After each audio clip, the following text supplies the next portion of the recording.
Good evening and welcome to Premier League Wiffle.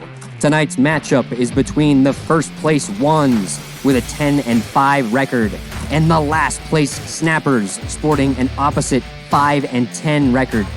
This will be reigning Cy Young and MVP Taylor Briner's final series with the cast on his left hand. Next week, he will be back to the two-handed menace, Taylor Briner.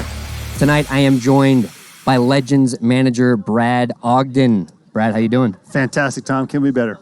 This is going to be a great series. The weather is beautiful. We've obviously got the daylight savings this past weekend, so we've got a little bit more daylight here for wiffle ball. So it might be a little bit of fool's gold. As soon as the sun goes down, it might go right back to being cold. What do you think? It's going to go right back to being a little cold. The wind's supposed to pick up tomorrow, so we might get a little breath of that here. And right field's going to be a terror because you're looking right into that setting sun. So it might play havoc first inning. Yeah, luckily the shadows have subsided during BP. There was, sort of shadows in between the pitcher and batter, but looks like it should play pretty true with the pitcher now being covered in those shadows.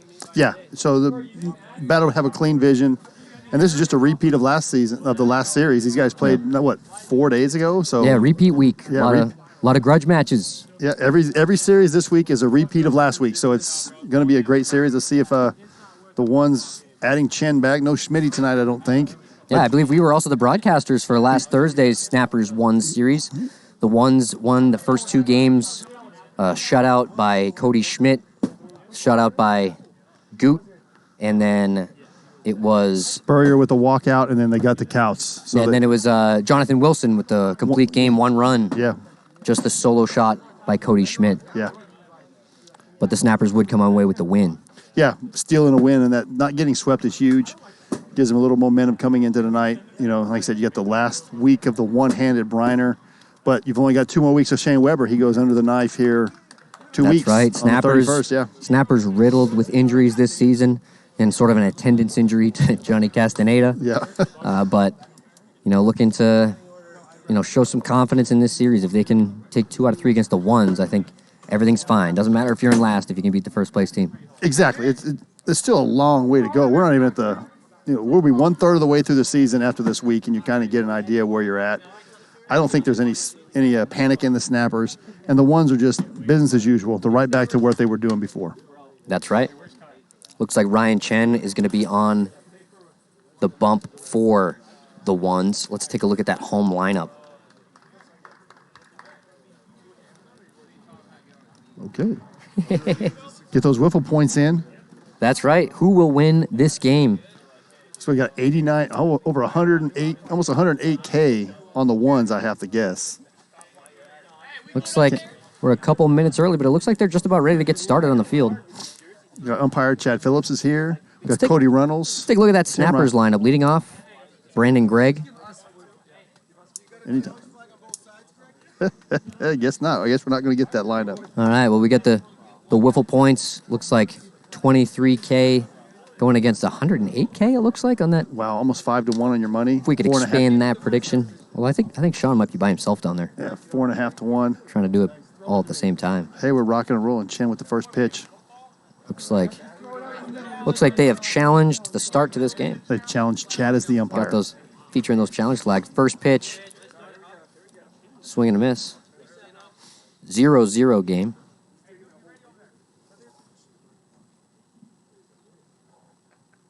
Still no score. Ground ball right back to Chen, picks it up, throws onto the backstop in time, right in the middle, 2.71. And a freshly cut Ryan Chen. I told him we haven't even played them yet. What's he cutting his hair for? Ever dangerous Shane Weber up to the plate. Weber rips that one foul down the third baseline. Spurrier able to handle that.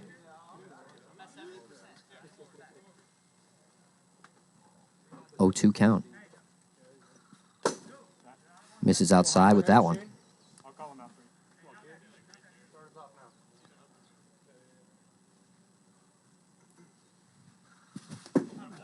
Gets him swinging on that screwball. Must have been looking for something else. It seems like he got fooled.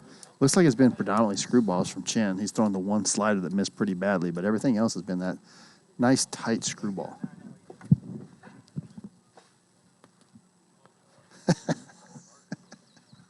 Satanic. Ouch. Too soon, Brad. Too soon. Too soon. That's all right. Jonathan Wilson coming up. Chases the speed there. 56, just a bit too fast. I mean, it's tough to say not to swing at that, but with Wilson swinging like that, maybe you should have him taking a pitch. Oh, good take. Good take. A little hot. Chen definitely going toward that screwball. Very still weather here at the Hideaway. Not really much wind at all in any direction. Yeah, let's not say that too loud. I don't want it to come up. As you know, that may change as the sun sets Yes. here in Las Vegas. And Wilson on base with a walk. You're welcome. That's going to bring up the man himself, Taylor Briner. The ever dangerous one-hand man band. This hopefully will be his final series with one hand. Hopefully he doesn't break it again. I wouldn't hold it against him. He's a pretty aggressive base runner. Yeah, broke his hand playing baseball. What a silly sport baseball is. Yeah. Gassed him up, 61. Kind of in the mode with Trench lately. People have been swinging at pitches that are too hot or not in the zone and bailing him out. Yeah, Chen often had issues in the past staying under that 55 mile per hour speed limit we have in Premier League Wiffle, but has gotten a lot better at it. And when he falls behind in the count, he does it. But if he's ahead in the count, then 58 and 55 look a lot similar. So yeah, he's able to get away with it most of the time. So now you're going to have Brandon Gregg on the mound, another guy who features a big screwball slider pitcher. And another guy that throws a lot of 58s. Yeah. So can he stay in the game? That's the key here. Can he stay in the game? He's got to give him a chance. I think he has to get through at least 3 innings to not have to go to Taylor so early or to Shane so early and keep Jonathan, for the game 3. Yeah, I think they're definitely looking to lean on Gregg for more innings, especially as they have Weber going down. They're going to need him really as the number 2 going forward. 100%. Absolutely.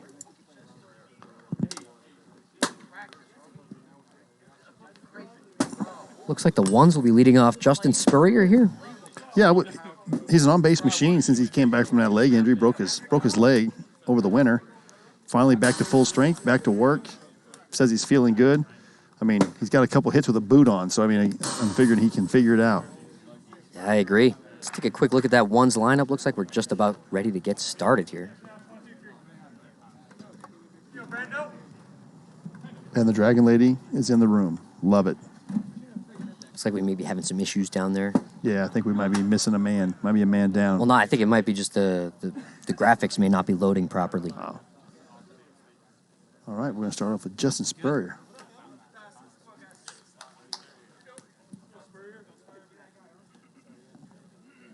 Here comes the pitch. Right off the bar, 54 miles per hour.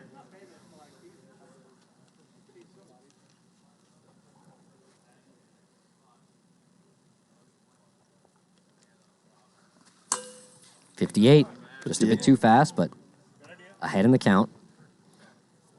1-2 now.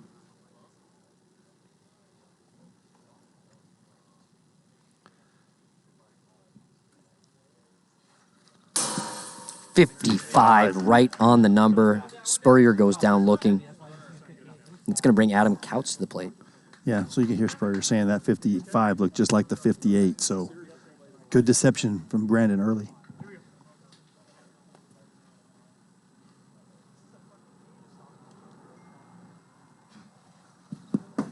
Bounces that one in there for ball 1.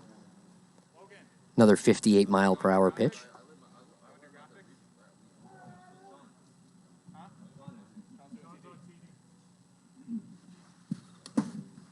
Misses again inside.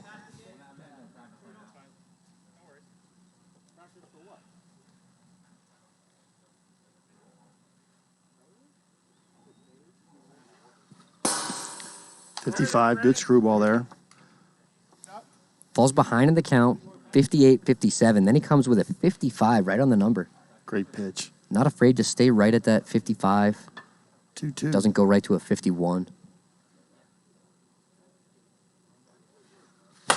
Ground ball to second base. Shane Weber picks it up, throws it in plenty of time for out number 2. So there's Shane saying it's a hard sun field, that right side. So looked right into the sun. Just look at that ground ball hit him right in the hands. Yeah, sun coming right at you. You see right fielder David Harley Jr. with a pair of shades out there.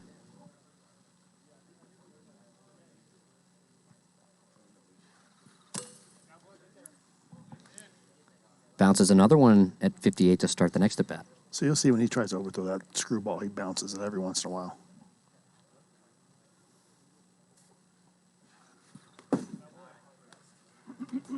.58 again, living dangerous. Ryan Chen loves the hot stuff, though. Yeah, if you hit it hard, it really doesn't matter if it's too fast. 55, right on the number. You see Chen looking over his shoulder at that monitor. 2-2, back to action here.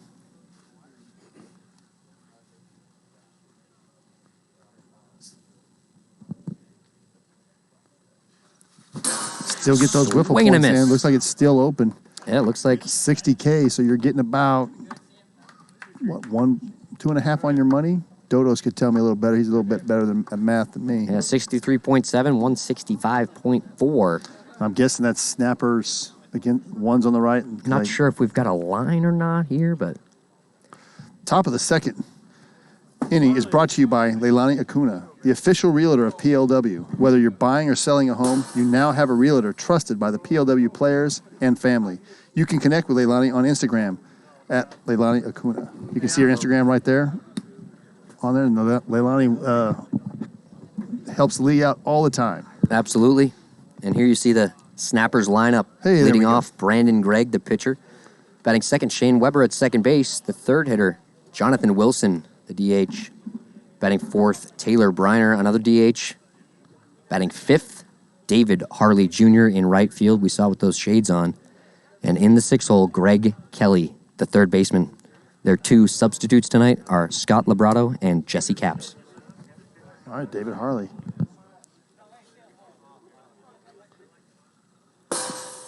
Takes that one for a strike, right at 50 miles per hour. Chen looking to get ahead here.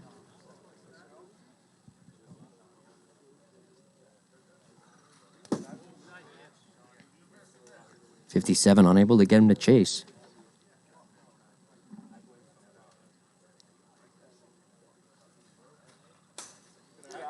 So Chen's developed a new repertoire where he steps off to his left. It was always a screwball. Now he does it and throws a slider. It kind of messes you up. Yeah, it definitely fools some guys. He's got a few guys looking that way as Couts brings that ground ball in. Hits the middle of the backstop. Got some gold glovers over there. I wouldn't be surprised if Spurrier didn't get a couple of votes for gold glove at third base. Yeah, Spurrier at the left-handed third baseman, but I think in wiffle ball, the way this league is set up, you almost want to have that left-handed third baseman, so that slider comes right at the middle panel, especially if you're going for a double play if he tags third and throws home. Yeah, he's got more real estate to hit because his slider will turn into the backstop. Oh, good Greg swing. Kelly flies that to left on Dobbins. He's going to camp under that. All right, looks like we still got predictions in, about 250K in handle. I believe that's out number 2. That's out number 2. Brandon Gregg back to the top of that lineup, swing and a miss. And Chen really in control of this game right now. Yeah, just the one walk, but I don't think it was a bad walk. Sometimes it takes you a little, throwing a wiffle ball, not an easy thing, no matter what the video says. Once you find your groove. Oh, and he gets that slider, steps out like you were just saying. Yeah. Gets Greg looking, gets him fooled. Maybe a little self-scouting, figured out that, hey, people are seeing what I'm doing, and let me change it up here, and he's figured it out. And it's a nasty look because you're waiting for that to come in, and it breaks away. It freezes you. Yeah, really making the ball move both ways from every arm angle. One of the great secrets to being an effective pitcher in this league. So you see Brandon Gregg has that same sort of slider screwball combo. Stays over the top with them. Not sure if I've seen Greg do that sort of step out. No. Levi Lawrence and Mateo Fernandez probably the two that popularized it. Yeah, and both of those kind of were. Mateo goes back to that slider. He just wants the bigger slider from the side. And Levi was the same way. He was they're both trying to hit outside pipe for Levi against the righties, and Mateo's trying to hit that inside pipe against a righty and make you bail out. Yeah, I think it's Chen and Tanner Roundy that really used it to sort of get the right angle on that screwball. Yes. it's really telegraphing the pitch if that's the only thing you're throwing from that sort of pivot point. Yes, it's very. You got Jason Stevenson does it too when he's throwing his slider. He'll step a little bit closer to third base and kind of let you know it's coming, and then he'll back it up with a screwball right behind it. Austin Bird Bull leading off for the ones here in the bottom of the second.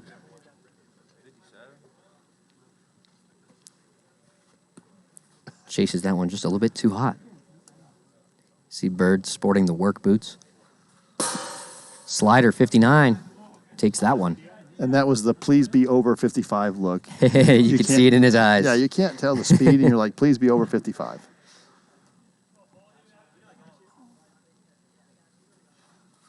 Oh, good screwball. Swings, chases that one. That was a great 54. sequence. Great sequence there. Inside, then drops the screwball away. Great sequence there. Brandon Gregg really mixing it up. Only ball he threw in that at bat was off the strike zone, too. Bounces that one in at 57.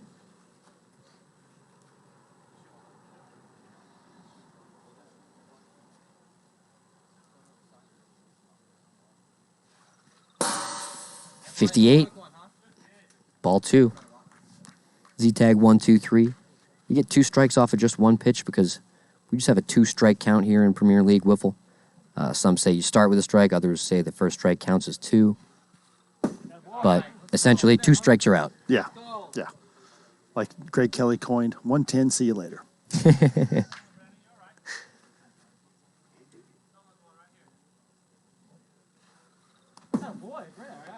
And that's going to be walk number 1 for Brandon Gregg. Now both pitchers with a walk. For those of you that don't know, 2 walks in Premier League Wiffle. And the pitcher's out. You got to put someone else up there. So here's the manager, Scott Tess Dobbins, batting 6-hole, normally the leadoff hitter. So this is a big turnover spot here. Oh, just missed. Roll that lineup over, get to the top. Be huge right here. Give them a chance to score some runs. Yeah, the ones with one of their stronger lineups here tonight. Definitely looking to win this series, stay on top of the standings. Yeah. You're going to see a lot of separation, I think, in the next 2 weeks. Yeah, some teams get hot and some teams fall into slumps. It's got to happen to someone. Well, and you've got teams that are on opposite ends of the table as well playing each other. This is first and last. We have you guys at second, and we're in 4th and 7th or 8th. So a sweep, a 2-1 in the wrong direction brings either you guys back to the pack or we lose touch with the middle of the pack, and it's just a big series. And there's like 3 of them this week. Yeah. It's a big week this week. Yeah, it's a lot of momentum in this league too. If you're on a roll, it seems like you can do no wrong. And as you see, Brandon Gregg loses his momentum and he can't find the strike zone. And that's been Brandon Gregg's problem since he began. Maybe that's why it's been his only problem. Yeah, maybe that's why he starts game 1. He's been an effective pitcher, but he just has trouble with the walks and not easy to hit the strike zone with that wiffle ball. I walked out of my last start. It's hard to say. I think the only real exception to this rule is Taylor Briney, their man, going to the mound. Look at this. As you see, Kirby Bucket brings the balls out to Briner. Looks like he's going to drive back to his home. As you see, Briner turns him around. Remote control RC car taking the balls out for a pitching change. That's hilarious. Yeah, I told we should have had Pink Box Donuts. You bring half a dozen brought to you by Pink Box and have them sponsor that. Painted pink, haven't put it on there. Yeah. So, we need to get our marketing team. Hello, I'm full of ideas here. Hey, we're up over 300,000 points. Get your points in. You can use those points in the merch store to get signed balls, jerseys, hats. We got all kinds of stuff coming up. And eventually, maybe use them to vote for polls. Vote for polls. Maybe even have a fan experience at some point when we get to the new place. I believe that is a possibility. Might cost you a lot of wiffle ball points, so make sure you're sharp betting those points. Well, here's the thing. If you see Matty P, you see Matty Owls, Tannic, and Dodos on the same side, you're probably on the right side. I'm going to say Dodos is on the side of the ones here, or not the ones, the snappers, getting probably a run and then 2-1 on his money. You never know. Back to the top of the order for the ones. Justin Spurrier lines that one right up the middle for a base hit. That's going to put the Goot is going to score from second base. First and second, 1 out. and that's going to bring Adam Couts to the plate. So this is kind of the recipe that happened last week.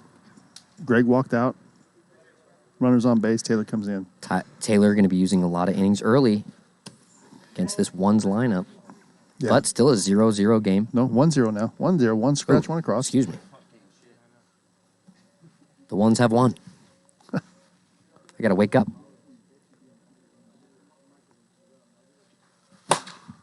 Flies that one high to second base. Jesse calls for it. Greg calls from off. And a little bit of an adventure. That ball was in the air for a long time, Greg. Yeah. Excuse me, Brad. Well, Jesse kept doing his best Kelly Leak impersonation, trying to run over and catch that ball. Almost did. And Jesse very sure-handed. Thought perhaps Greg was going to give way. Ryan Chen now at the dish. Bloops that one. Believe that ball dented as that bloops in for a base hit. That's going to score Scottez Dobbins from second base. Spurrier advances to second.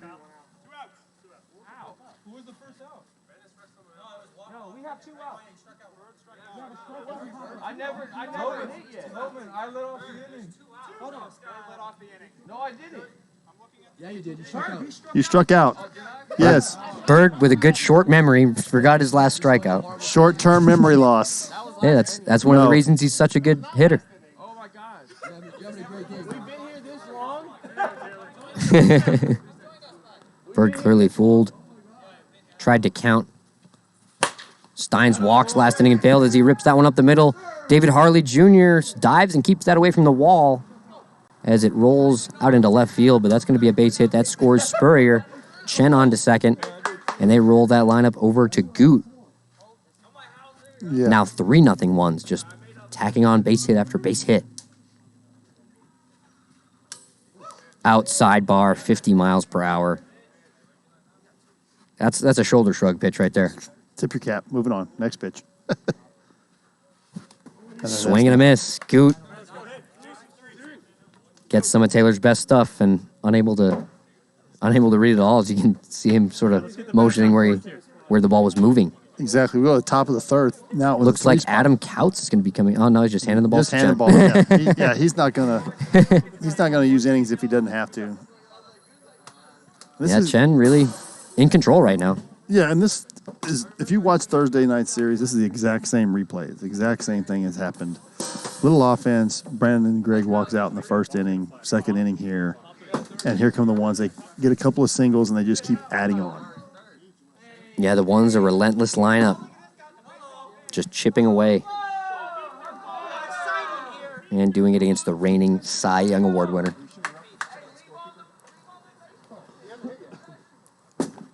Not sure what's going on down there at the field.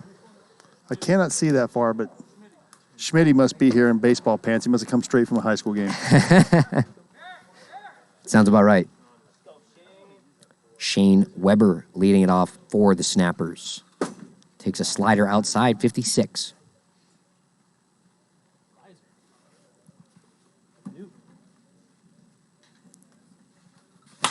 Ground ball foul off the foot of Weber.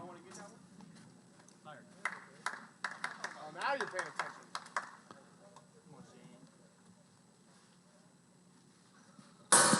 56, just 1 mile per hour too fast. Chen shakes his head. He thought he had him. I didn't even look at the screen. I knew it. Weber says he didn't even look at the screen. He probably thought it was a little faster than 56. Line drive into left field. Dobbins with a great stab out there in the outfield to keep that off the wall. That's going to be a base hit. Just a single.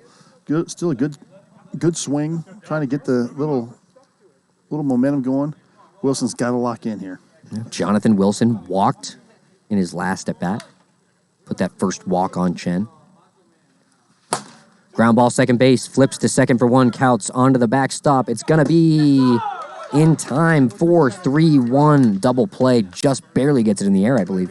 Yeah, it looked like it was closer than it thought, but all three umpires had it under 4-4, so that's a great turn. Ground ball right at Spurrier. He's a middle infielder here in town. Counts barely getting that bottom of the backstop. Yep. Screwball misses inside. Taylor really looking to extend that arm. I was going to say arms, but he's only got one. Flares that one. Chen's going to be under it.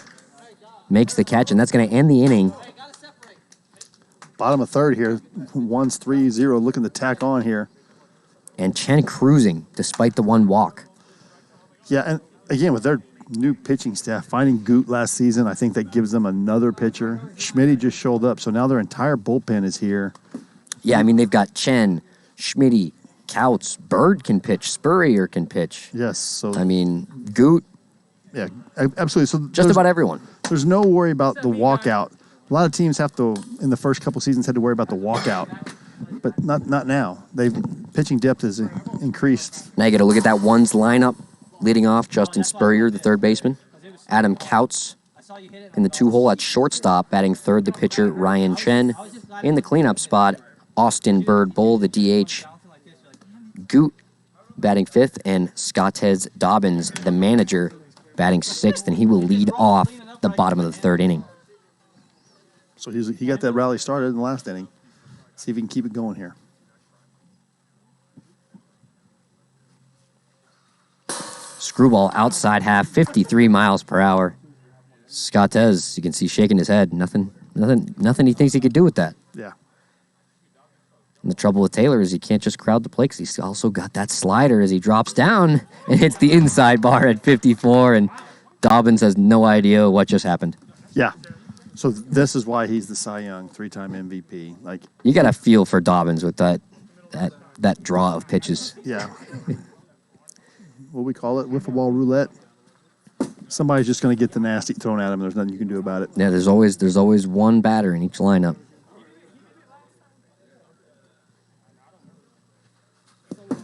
Bounces that one, 56.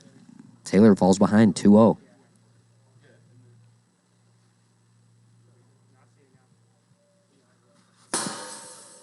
.50 miles per hour. Completely froze him.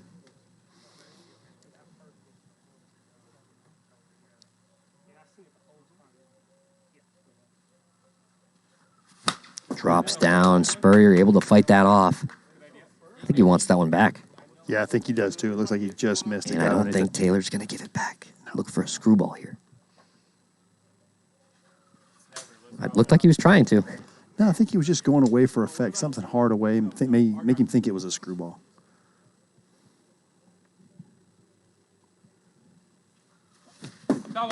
Looks like he got a piece. Yep. Both umpires indicating foul ball. Spurrier just barely got that one, though. About as little of a piece as you can get. But I guess it really doesn't matter. As long as you get it, stays alive again. Yeah, so Spurrier's got great hand-eye coordination. He's going to put the bat on the ball more often than not, unless you fool A him. very tough guy to strike out, Yes. even if you do fool him. Screwball right back to Taylor. He catches it with both hands. Sort of using that cast hand. Yeah, he said infield's tough, but he can play the outfield because he can kind of grasp it with the right hand and just kind of cover it with the left. Taylor with The smallest got cast, big mitts. The smallest cast humanly possible, I'm sure. I think it might be homemade. Slider gets AK chasing. AK now batting from the left side. Didn't he get a hit from the right side last time up? I try not to figure out AK. AK having some fun out here. Rips that one up the middle. Makes me eat my words. I don't think it matters. Left or right, he's seeing the ball well. There's no wind tonight, and it's plenty of light out, so it's not bad vision. That fall, the spring forward hour really helps. And the day's hitters. getting longer Yes. as we get further into the spring. We'll have more daylight every day as Chen rips that through the 5-6 hole for a base hit. AK will advance to second, and that's going to bring Austin Bird Bull up with 2 runners on and 2 out. A huge at-bat here. The ones could really get some good separation with a big hit from Bird. Ground ball right to Caps. He picks it up, runs over to third, and that's going to be out number 3. The Snappers get out of that jam. Stay within striking distance here. Just a 3-0 game, but how many more innings do you put Taylor out there with this deficit? Well, we had the same conversation last week. Exactly. He burned- And I he think bur- he I think burned they up- burned too many. He burned up a bunch of innings in a game that they.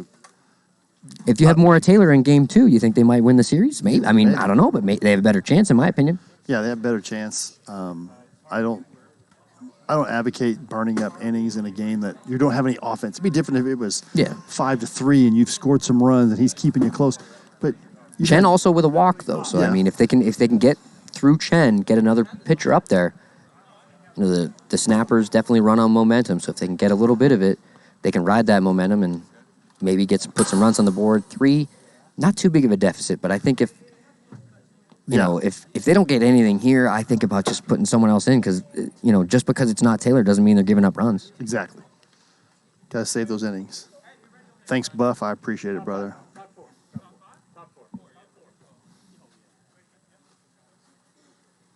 Top of the 4th inning, David Harley Jr. leading it off. 50 miles per hour. Looks like that was a slider right down the middle. Yeah, so the one thing I see about is people just don't think you're Screwball, swing and a miss. Yeah. Out, number 1. You're starting with an 0-1 count. It's a hitter's count right from the beginning. You got to be ready because if you go to 0-2, it's just...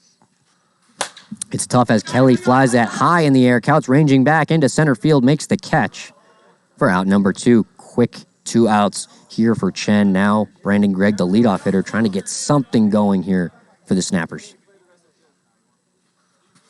Looks like he's got a lot of room up the middle. Yeah.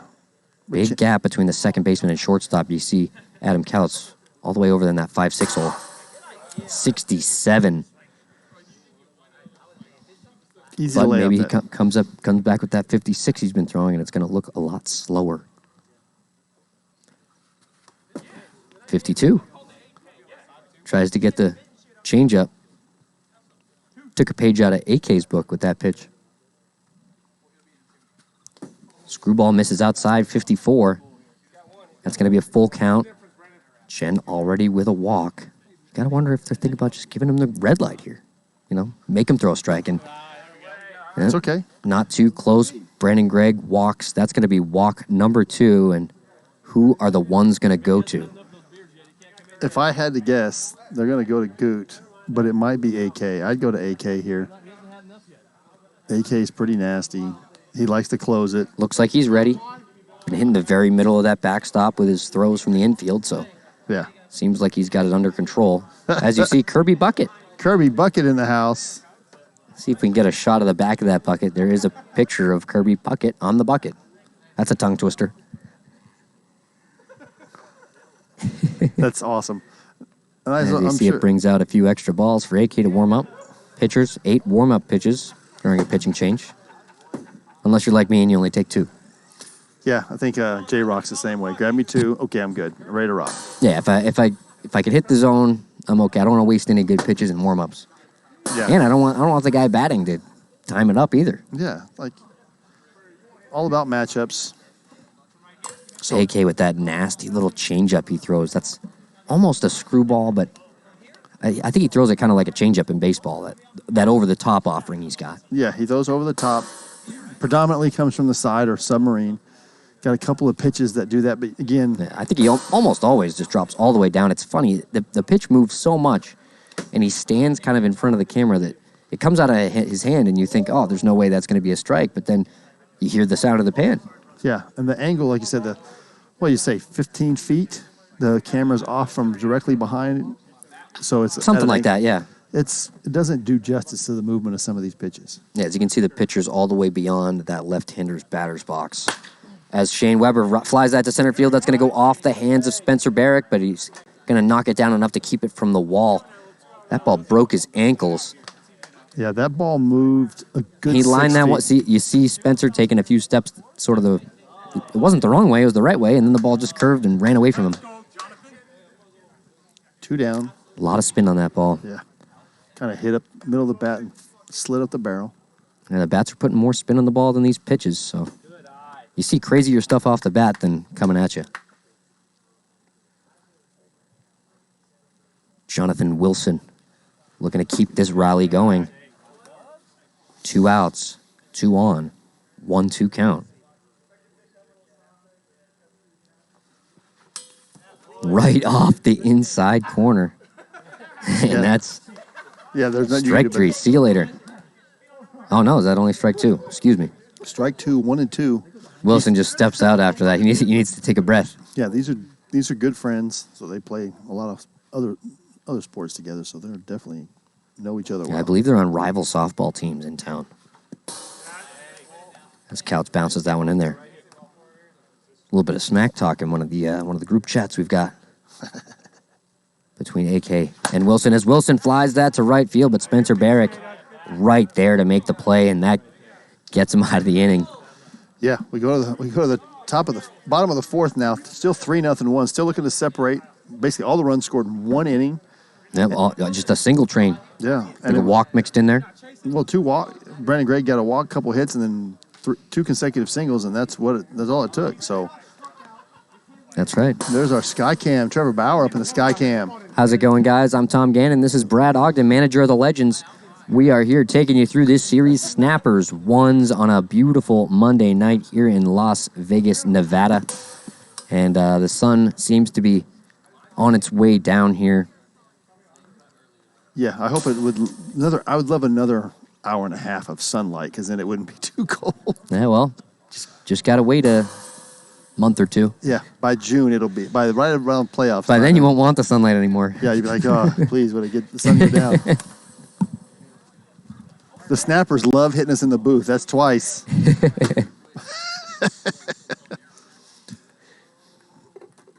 All right, we're starting off with Adrian Gutierrez, better known as Goot. Going to lead off this inning here. Heroic Bison, thanks for the compliment. I believe if you do exclamation point pitch or exclamation point pitching, I'm not sure if it's one, the other, or both, you can take a look at that link to the pitching tutorial that came out this weekend on our YouTube page. As Goot grounds that right back to Taylor, he gives way for Jesse Capps, and it looks like he made the throw. No, it looks like home plate umpire Tim Riley signaling safe as if it hit the ground, and it looks like we may have a challenge here. And are they going to throw the flag? And it looks, there it is, Greg Kelly throwing that challenge flag, and it looks like we're going to get an official review. Ground ball back. You can see the replay here. That's a tough one to overturn. Let's take another look. I can't tell because they don't give you long enough. But they can stop it down in the booth. It looks like it might be up. That's a tough one. They may have to look at it one more time. Yes, we have challenged Sansone. Come on. That is a tough one. It seems like it can't be enough evidence. I'm not sure. Besides, Nick, Chad's here. He's got to get in the game.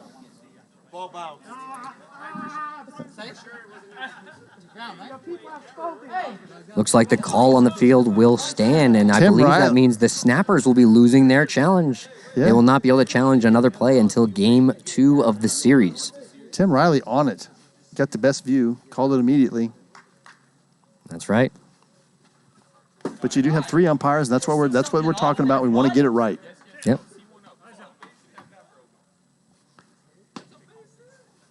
Riley getting a little good call, Blue. And that's going to stay just inside the pylon. Scottez Dobbins rips a double, and I believe Good is going to score all the way from first. That ball not touched by a fielder.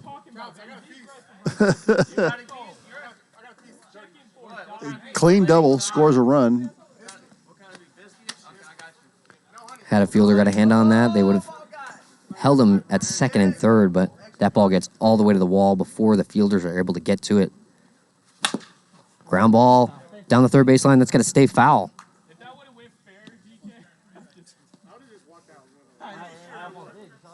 You saw in that last play, Shane Weber really diving with that knee injury. Yeah. Although I guess if he's getting it fixed, it can't get worse, right? Line drive caught by Jesse Capps. What a play at short, staying with that ball. Yeah, Jesse Capps. So again, this is a team you're going to see on regular nights have an offensive and defensive away from team. him. Make sure to keep it off the ground. Nice play by Capps with the normal shorts instead of that colorful legging we're used to seeing out of him. Thank God it's too warm for those. Oh, my goodness.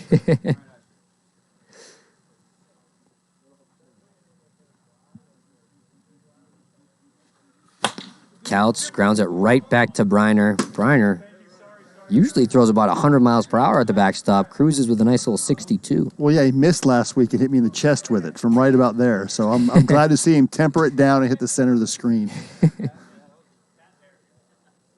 Not quite as windy as it was last Thursday when these two teams last met. Oh, gosh, no, it's beautiful. We're taking inside, trying to stay inside on Chin's hands.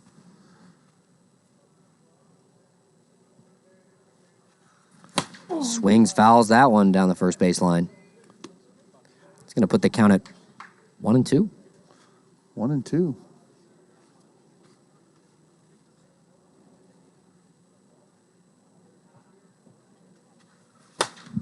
Flares that one. Another one foul down the first baseline. Right over umpire Cody Reynolds out here. Chen unable to really square these up. Just fighting them off right now. It's an all-lightning umpiring crew. That's right. Tim Riley, manager Chad Phillips, and rookie Cody Reynolds.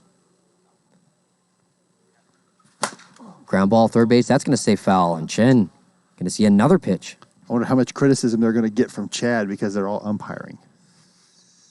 The look Tim Riley gives me is priceless. Grounds that one through the hole. Brandon Gregg cannot get a hand on it, I don't believe. So Scottez Dobbins is going to score from second base. It's 5-0 ones. See Chen, his whole body going with that pitch. Almost fell over.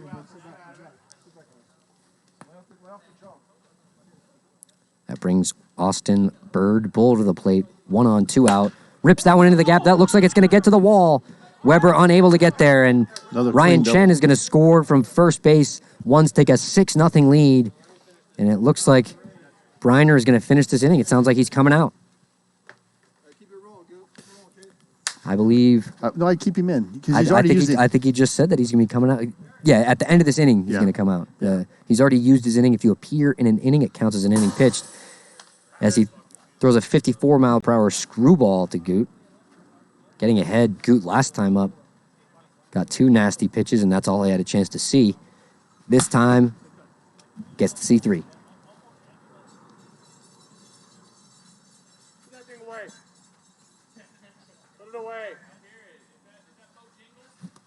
Oh, there it is. Swing and a miss, Goot. Chases again, 2 strikeouts in a row for Goot.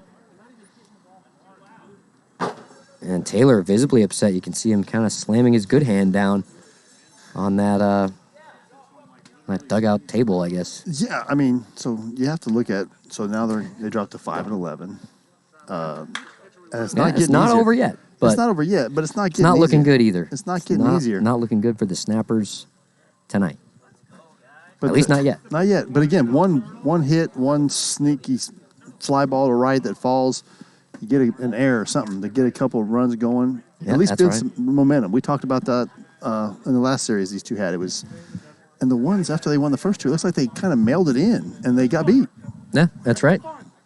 And the Snappers doing a good job kind of making something out of nothing. Getting shut out the first 2 games, but I believe they put up, how many runs was it? 7 runs in game 3? Yeah, so they played really well. Won like 4-1, 5-1 that last game. Jonathan Wilson pitched outstanding. Yeah. Taylor Briner rips that one into center. Going to stay in the yard as Spencer Barrett camps under it. But no wind at all tonight, which is fantastic. Very still night. A lot of true outcomes you're going to see. A lot of times you say, oh, that would have been this, would have been that. Well, tonight, you can't really say that as Couts hits the strike zone at 51. Yeah, so that would be my advice to Harley. Always takes the first pitch and always think it's getting around the league. That was a great swing. Is it going to make it? Nope. Spencer Barrett knocks it over the fence. That's going to be a home run for David Harley Jr., and that might be the break the Snappers needed. A little bit of momentum now. They got on the board. It's the 5th inning, yeah, but I mean, you still got 2 games to go. Great swing. That's a 4-base error, but it's still going to go down as a home run. And the Snappers have a little bit of life after that. Exactly. I feel like that's got to be a miscue. I mean, I'm not sure that ball makes it out if he doesn't do anything at all. Yeah, I think Scott Tez had a better angle on it. Doesn't call him off as that ball lands in the booth. Greg Kelly.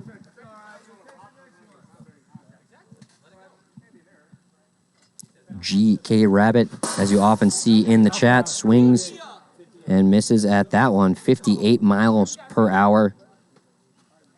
That's going to be 2 down.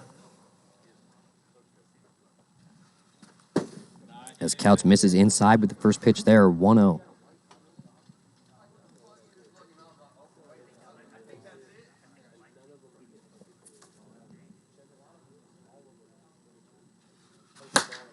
Line drive right through Ryan Chen, unable to knock that ball down and stay in front of it. The ball just kind of hung right when he got to Chen. It didn't dip. It just kind of rose up a little bit. He had a lot of spin on that ball. Hit a riser at him. As you see Couts throwing that riser. Ball jumps off the bat in a similar way as Shane Weber now coming to the plate in a big spot. Trying to get some more momentum. Little pinball off of Spurrier's legs to Goot. And it looks like that was out number 3 anyway. Yeah, but Goot's making the throw, getting his practice in. We only play 3 outs at this level. But it's still a good swing. So the Sandviper scratched for 1 in the top of the 5th. We go to the bottom of the 5th. Yeah, it looks like Jonathan Wilson will be coming into pitch here. Wilson, with that complete game, just 1 run last week against the Ones. You got to wonder, it seemed like the wind was kind of helping him out with that big curveball. So let's see what he can do without the wind. I know before tonight's series, he was practicing sticking his finger in the ball, throwing that changeup. So let's see if he breaks that one out. Well, the Tom Gannon tutorial, the Dr. Winkley tutorial is out. That's right. If you want to see the dozen pitches in the repertoire, everybody here is trying to figure it out. I'll admit I only actually use 4 of them, but, what works for me doesn't work for everybody else, so. Yeah, exactly. I have the 0 pitches. I still can't hit the broadside of a barn. There's still that big slurve that Wilson throws right now. I can't throw it. That wasn't in the tutorial. I don't know how it works. Yeah, I don't know how he throws it either. Yeah, Billy throws the same pitch. Jason Walker, Trench, kind of a sidearm version of it. Yeah, they kind of flip their wrist and they get the turnover, and I don't know how it... I don't know how it works either. I'm not going to lie. Not going to pretend I do. Wiffle balls do crazy things. That's right.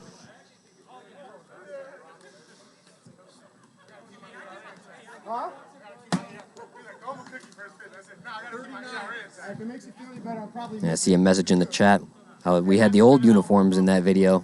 And something else you might notice watching that video is it still had the faces on the backstop. Took a long time. Spent a long time working on it. Started over a couple times. Had some issues. But got through it all. Finally, happy to be done with it. Obviously a couple things I'd change, but what are you going to do? Cody Schmidt getting in a bat here. Heroic Bison wants to see me throw the Ephus. I threw an Ephus to Jason Stevenson last week. I think it might be the last Ephus I ever throw. Yeah, not the guy you want to throw Ephus to. Wilson, I think that might have been the pitch. I think he stuck his finger in that one. A little trouble controlling it. That's not an easy pitch to throw for a strike. I often lose the zone with it myself. Oh, goes to 3-1. Or 3-0. 3-1. Smitty's a home run threat every time he swings the bat. Yeah, he's definitely an all or nothing type of hitter. He does not get cheated out here. He does not. There's no contact swing for Schmitty. No choking up going backside. He's going to try and hit it over the container every time. And when he goes backside, it's because he missed. And that time he missed. Strike 3. Wilson looks like he's... So you got to get it bat. So you got to play in 20 games. You got to appear in 20 games. Yeah, whether it's pitch to a batter or having it bat to get that game played. Get that playoff eligible. And everybody's trying to find their eligibility where they can. So I also believe that in order to play the field in the playoffs, you don't necessarily have to be playoff eligible. That's what I have heard. I believe, it's not, there's some guys that really are a fielding specialist, so we don't want to really stop them from playing and participating. But they wouldn't be able to bat in a playoff. As Barrick lines that into center field, David Harley Jr., I think maybe popped that up in the air. Not sure if that was a short hop before you got a hand on it. Let's see the replay. Yeah, just short hopped it. Not yet. Looks like it dropped right before his hands. Automatic single for Barrick. So Tyler Applezorler takes that one 53 right down the middle. So the one's unloading the bench, getting everybody in at bat, get everybody that game they need, because you don't want to have only 5 guys here and be eligible. Big curveball there. Tries to get Applezorler to chase, but he takes that one 1-2 count. Misses outside, 2-2. Wilson trying to find that big curveball.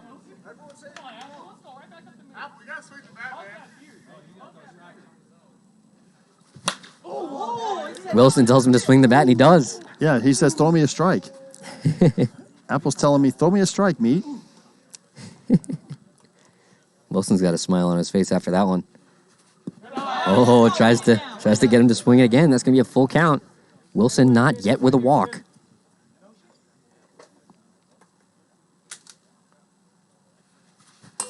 Swing and a miss, down on strikes. I believe 63 was on the swing there, right? Yeah, 60 on the swing. It was definitely a big slide. I don't even think it registered. It was so far outside. Not sure what the speed was there, but I believe it was a strike. That's going to roll it back to the top of the lineup. Justin Spurrier takes ball 1 outside.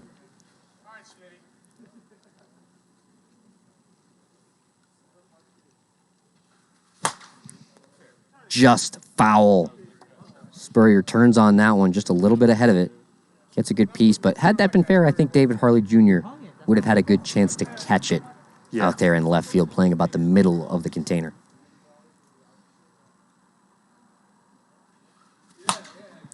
Fly ball. Greg Kelly reels it in. Ends the inning, and Wilson able to hold the one scoreless yet again. 6-1, and we head to the top of the 6th inning. The Snappers just 3 outs to play with and a 5-run deficit. Not looking good. Yeah, not looking good, but again, something to build on. Scored the last inning, comes right back in and gets a 1-2, gets him out of the inning, gets him back in the dugout with a chance to get a little momentum going. I like what they're doing here, maybe build a little momentum for that 2nd and 3rd game. Especially if they have Wilson starting in game 2. I mean, I feel like he's sort of finding a groove already with that inning of work. Absolutely. That's counts 100%. What? You were 10. Couts and Wilson definitely jawing back and forth a little bit, all in good fun. These two guys familiar with each other. A lot of softball. I believe they play on opposite teams. Yeah, I believe they do, but we've only got, at the level they play at, there's only 2 or 3 teams in the whole valley at the level they play at. And they're not on the same one. They're not on the same one, so they see each other every weekend when they're Good playing. friendly rivalry. Woo, right off my noggin. Fouls it off my face. That's all the shit talking, Gannon. All that talking shit. Hey, you got Knocks it off my noggin. Trench took one in the head off 93 miles per hour off of the bat of Justin Hicks. You can see that on our YouTube page. Right. And he was completely unfazed. Wanted to get right into the next at bat. Exactly, because we got. That was just a little foul ball. I didn't even realize it hit me until it was too late.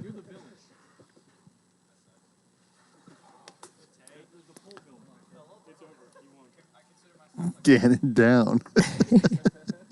Still up here. It's going to take more than that. If it was a blitz ball, though. Has Wilson down on strikes. Chases outside. Yep. It's moments that like that where I realize I'm glad I stopped playing baseball, because Yes. getting hit with a baseball kind of hurts. Hurts a lot. Not fun. Briner fouls that off, just barely able to get a piece. That ball running in on him. TikTok is paused. Oh, shit. Got it.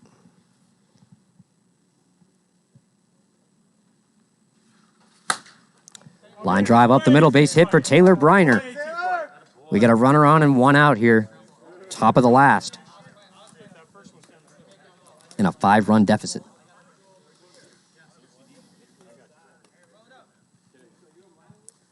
That's going to bring David Harley Jr. to the plate. Had a little help from Spencer Barrick in center field. Hit a home run in his last at-bat. Waves and misses there. Definitely trying to put another charge into one.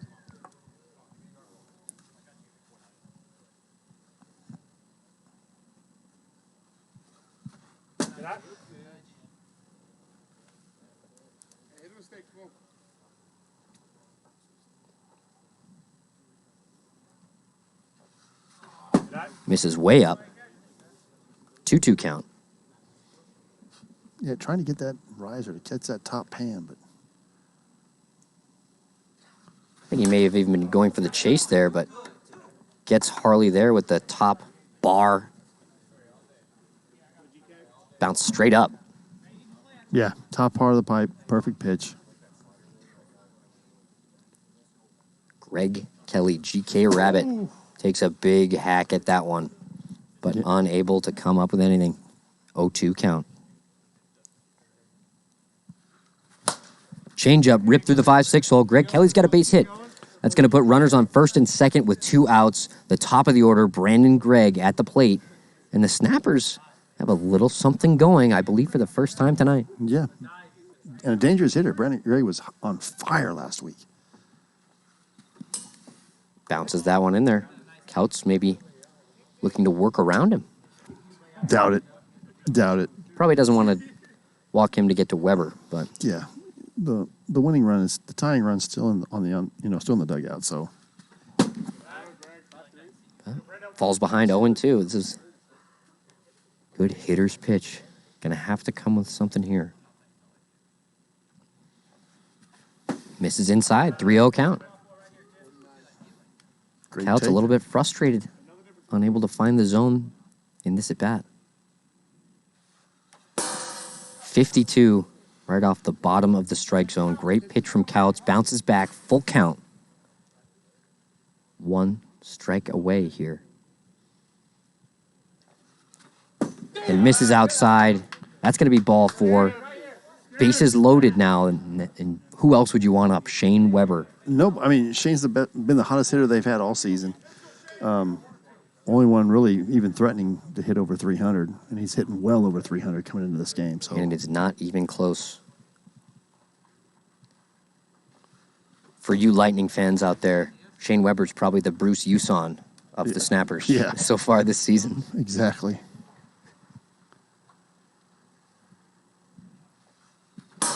Takes that one 56 just over the speed limit. And Again, that's the please be hot look.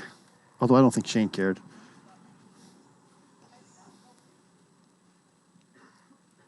Shane, another 56 take this game. That's his second of the game. Takes that one low, 47.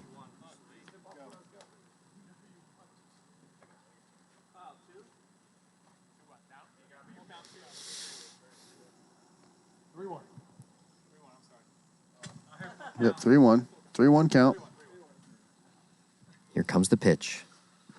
Misses ball 4. That's going to be walk number 2 for Adam Couts. It walks in a run. That brings the tying run to the plate. And Adrian Gutierrez, Goot, is going to be coming in to try to close this one out. Yeah, I mean, that's, again, a good rally get going. A good rally started. But Goot's a strike thrower. So, I mean, again, you don't have to give in to a dangerous Weber. But now, the tying run's at the plate in the bottom of the 6th, or, excuse me, top of the 6th. So, Yeah, and the Snappers, even if they don't come away with 4 runs and tie this game, they've got that momentum built. Yeah. And now, going into game 2, it feels like the Snappers have the upper hand, even though they lost game 1. yeah. And then, again, it's about, if you lose the first one, you're trying to win the next 2. You don't want to get swept. You don't want to get swept, first of all, but you don't want to lose the series. I mean, winning a series is huge out here. If you just plod yourself along, we got 18 of those. I mean, you go 2-1 on every series, 36 wins. That's first place in the league. Absolutely. It's a heck of a season. And it looks like Goot is ready here. Bases loaded. And I believe, is it Wilson batting? Yeah, Jonathan Wilson definitely has the power to get this out of here. Goot throws that slider a lot. That's a pitch Wilson likes to hit. Wilson, trouble with the riser. Happy to see Couts out of this game, I'm sure.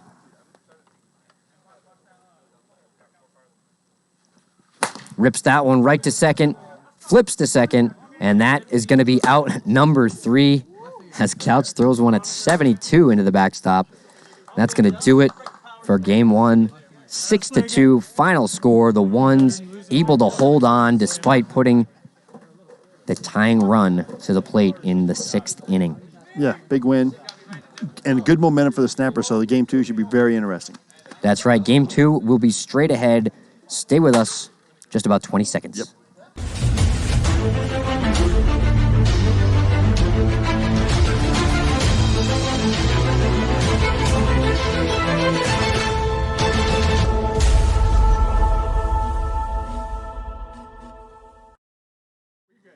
We are back, ladies and gentlemen. Welcome to Premier League Wiffle. We are just about ready to get underway here in Game 2 of this 3-game series between the Snappers and the Ones.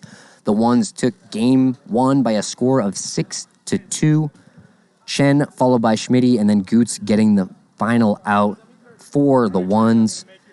Brandon Gregg walking out early for the Snappers, and then Taylor Briner getting touched up a bit before Wilson came in just to hold the score where it was for that last inning. Looks like the starting pitchers are going to be Cody Schmidt and Shane Weber. Yeah. Or did he say Briner? I didn't hear it. I believe he said Weber. I believe he did too. Oh, and there's Kirby Bucket making an appearance. Kirby Bucket driving those balls out to Schmitty as he flips him over and immobilizes Kirby Bucket. Let's see if we can get a shot of that up from the sky cam deck. Leave it to Schmitty. Schmitty flips over the bucket, and those wheels aren't going to work that way. As you see Kirby Bucket, maybe if he rocks back and forth, might be able to tip himself back over. Having a little fun out here. The debut of the RC car with the bucket of balls. As you see, Schmitty flips him back over. It's like a turtle laying on his shell. Exactly. And that's kind of what happened. The Ones put the Snappers on their shell. Game 1. This is a little bit of a metaphor with Kirby Bucket. Exactly. It's kind of a what happened last week. It was the exact same thing. Brandon Gregg walked out early. Taylor Briner gave up a handful of singles, and boom, here we go. They were down chasing and just never got back in the game. Let's see if they can have the recipe for the end of that game and that third game that they had last week where they kind of jumped out early, got a couple of runs and some strong pitching. And this time they thought better of leaving Taylor in to go the distance.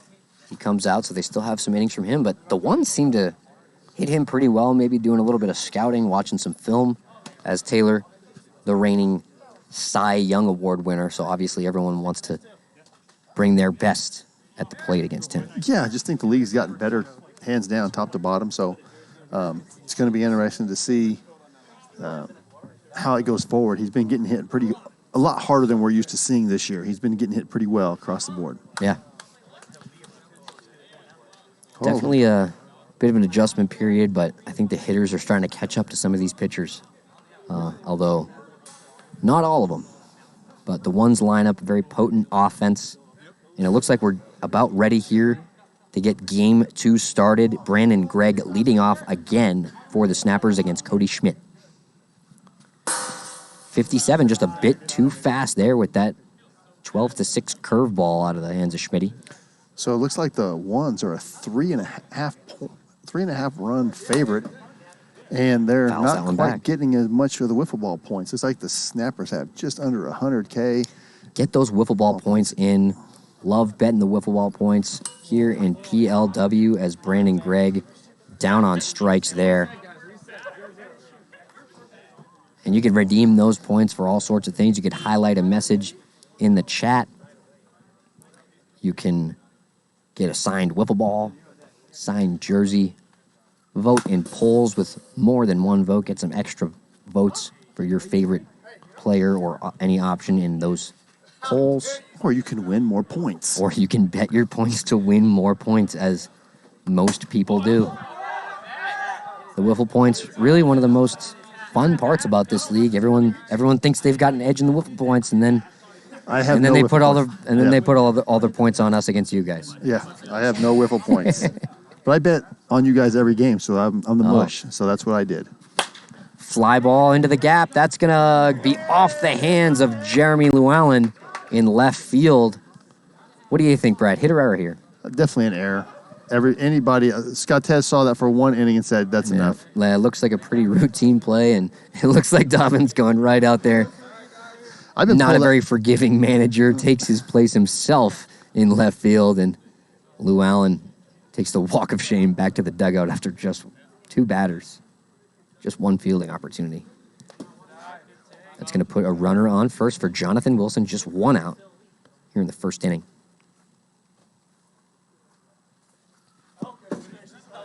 Spikes that one for ball 2.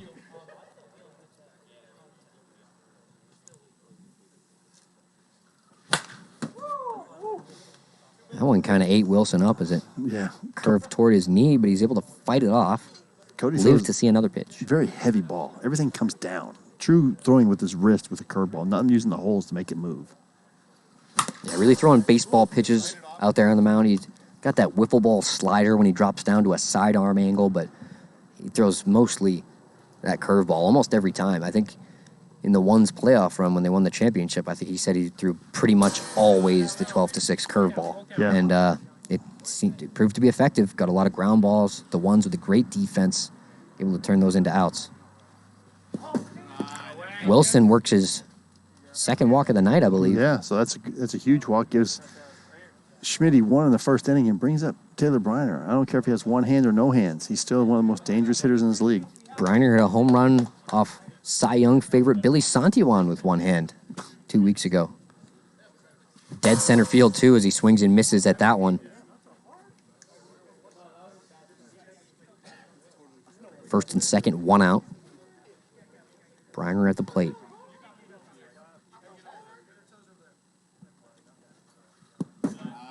Spikes another one, 60 miles per hour. Unable to get Briner to chase.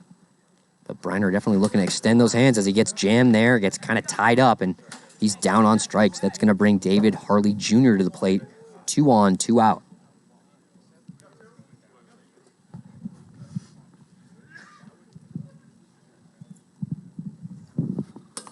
Off the top bar, 53 miles per hour, and Harley, again, not swinging at the first pitch. Yeah. But, again, feels where he's doing comfortable. Ready to hit here. Into the gap, Scottez Dobbins able to reel that one in to end the inning.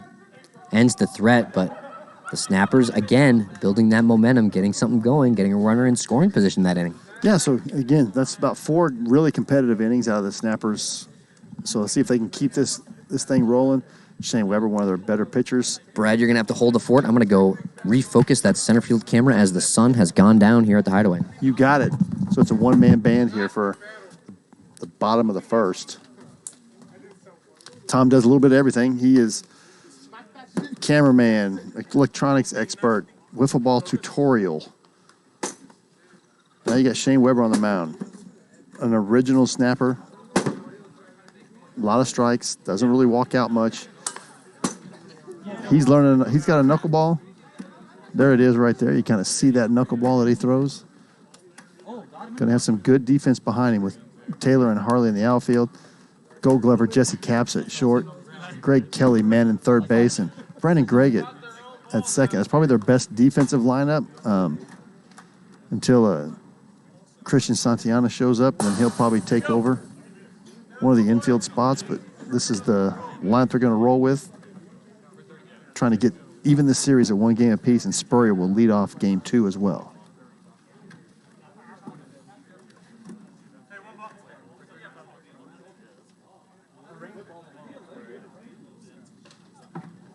Yes, I believe Dobbins did win a Gold Glove in season 2. Very smooth in the outfield, covers a lot of ground. And here we go, first pitch, Shane Weber. Just missed it on the hand. Spurrier's last 2 swings, he just missed.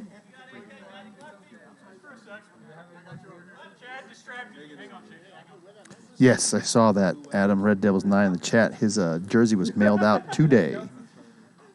I got his address. Adam, bets.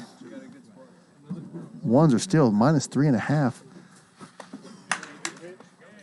But it's only about 1.5 to 1 on your money. So they're minus 150 and minus 3.5. So I'd probably still take, if I'm betting, I still take the Snappers. 3.5 runs is too much in a 6-inning game. And Tom Gannon showing back up. All right, Bradley, what'd I miss? Nothing. Spurrier popping up to Greg with a just missed it. Is that the first time you've been called Bradley here at the Hideaway? Probably, but I didn't know my mother calls me. Nobody really calls me that. So As you see Jesse Capps make the catch. Nobody calls me that. At least not in this state. Yeah, I know the feeling. Technically, my name's Thomas, but it's not something people say to me. No.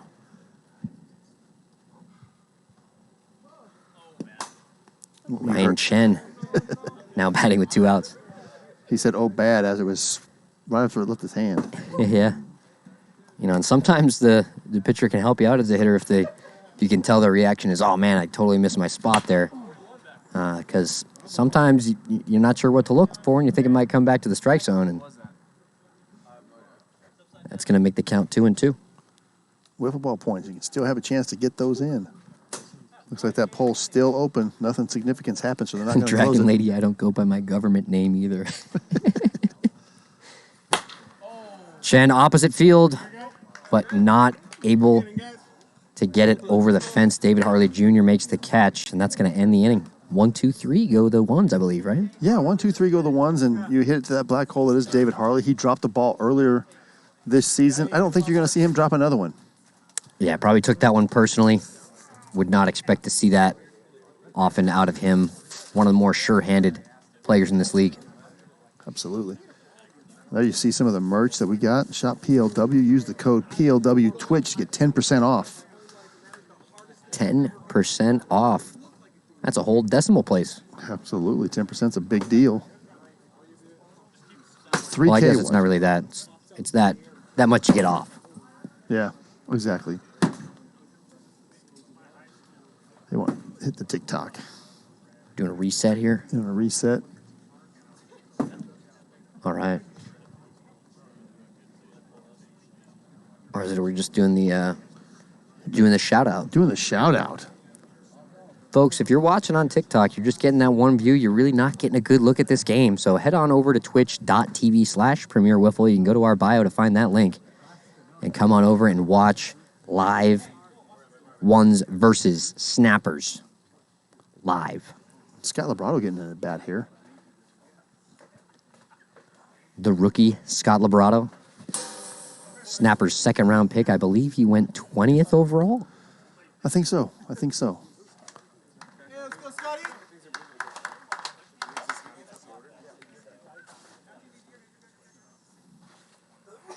Labrado swings, fouls that one off. He looked really good in the tryouts, just not quite translating yet, but I like his aggressive swing in the first pitch. Look, Yeah, no, they're going to throw strikes. Snapper's really trying to get him going, get him some looks against all these different pitchers out here. He's been out here every week. Yeah. But Schmitty strikes him out looking. Labrado, totally frozen, seemed like he knew nothing about that ball, as Dodos would say. Yeah, just not used to seeing pitches break that much. Brandon Gray rips that off the foot of Adam Couts into center field. That's going to be a base hit. Maybe an error? Seemed like a base hit. I don't know. I'm sure we'll have to vote on it later, but we found the coach's kid playing short. Coach's kid at short. Nice boots.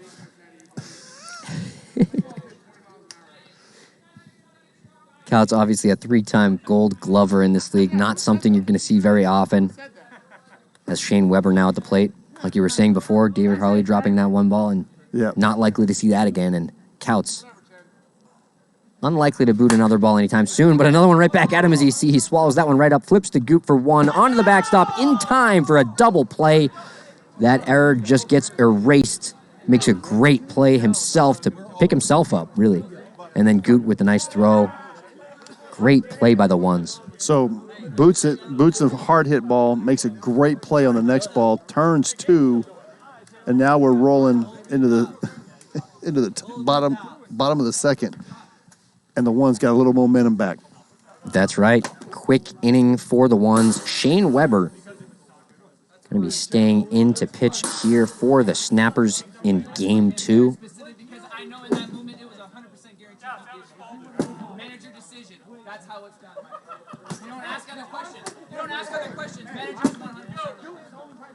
Looks like the ones having a little bit of chatter down the first baseline. Not sure if you can hear that at home. There's a lot of giggling going on over there. Having a little fun with each other. Looks like they're talking baseball. Not happy with whoever got signed as a manager somewhere. Or maybe a player, I'm not sure. Well, Couch is used to disappointment. He's an A's fan. So, you got the Birdman. Athletics used to giving up their best players. But we get to see all their best players here in Vegas. Yeah, so, Birdman leading off the... There's that knuckleball.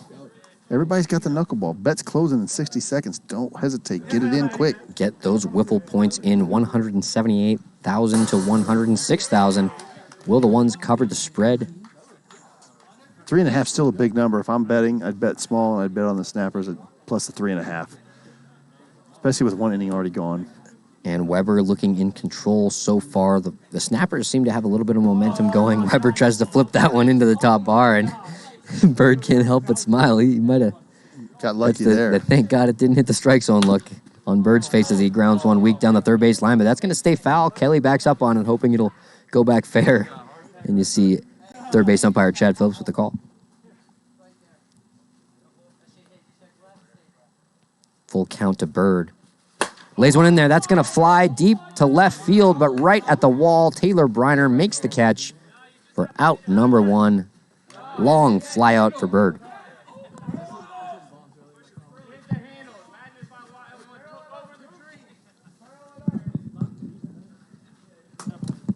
Everybody's got a sidearm slot now, and everybody's got a knuckleball. Yeah, Shane Weber, I think he threw the knuckleball since before season 1. Yeah. Back when it was more of a pickup type of league out here. But ever since Billy Santillan's been so effective, a lot more pitchers have gone to the knuckleball, as Weber does there, but Goot rips it up the middle. Yeah. Santillan's probably the only true knuckleballer all the time. He probably throws it 90, 95% of the time. Almost every pitch is a knuckleball for him. And I think part of his secret is I don't think he even looks at the holes. I think he just grips it and rips it. Well, he was giving us a little tutorial. He holds it different ways. One way to control the speed and the other way to get more movement. But yeah, he just kind of grabs it. When he's trying to control the speed, he'll put the holes a certain way so he knows that he can throw it harder or softer that way and control a little more.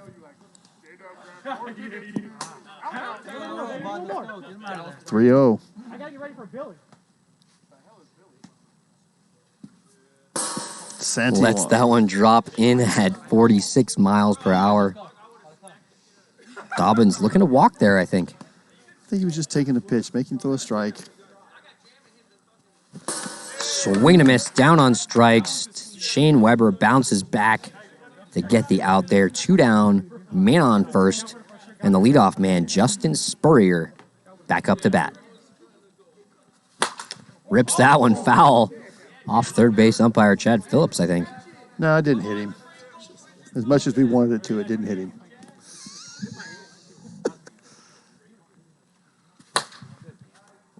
Line drive right to Caps. Easy play. And I couldn't agree more, Hollis. That's going to end the inning. As the weather gets warmer, the knuckleballs will get hit very far. Yeah, I think everything's going to get hit very far, but the knuckleball definitely seems to be a more effective pitch in the thin, cold air.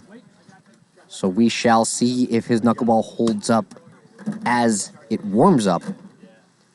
I'm not sure. I'm not sure that's right. I think Santillan's going to adjust. I think he's going to be able to figure it out. He may have to be a little bit sharper. He may have to go to that more movement knuckleball a little more often. Exactly. As you see Kirby Bucket bringing the warm-up balls and doing a couple donuts out there on his way home. Poor Sprinkles. J-Rock, welcome to the screen, buddy. Is Chad banned from the booth? I don't know. I think he's going to be up here at some point this week. Yeah, I think he's just he was feeling a little under the weather, and I have no desire to get sick. I believe Chad, also with the sore throat, doesn't want to talk for 3 hours straight. Yes, he always wants to talk for 3 hours straight. Let's call it like we see it. That's an obvious play there, right, Tim? It's Ace King. I tried to lay that one up for you, Brad. You serve it up, I'm gonna hit it. Hey, we got 408 viewers. Welcome. We got an exciting game. This is game 2 of 3. We're going to the top of the third, 0-0. The Ones took the first game of the series by a score of 6-2. Still no score. Top of the third. Who's going to throw the first punch? What do you think, Brad?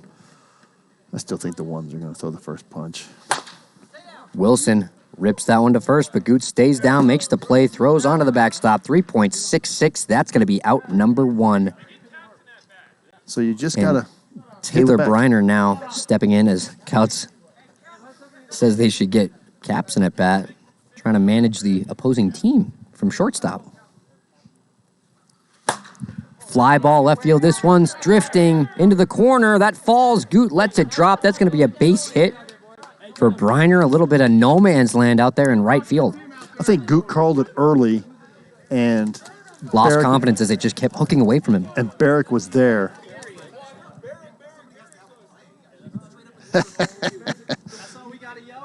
Well, it's Brad, not Bard. So I don't know who Bard is, but I'll mess with Chad Sparkles anytime I think maybe want. I'm Bard. Maybe. So tell me. I don't know. Chad, everybody's open game here. The stream team, we can dish it out. We can take it. David Harley's Line drive right back to Schmitty. The flip to second on to the backstop. It's going to be wide. Got to hit that center panel in under 5 seconds to turn a double play. I think Gooch lost his sunglasses on that. Dragon Lady, I want to be single-handed TB7 when I grow up too. I don't know what I wanted to be, but now I do. You want to be lucky? Yeah, I'd rather be lucky than good. Well, lucky's kind of your only option, Brad. Yeah, because I'm not good.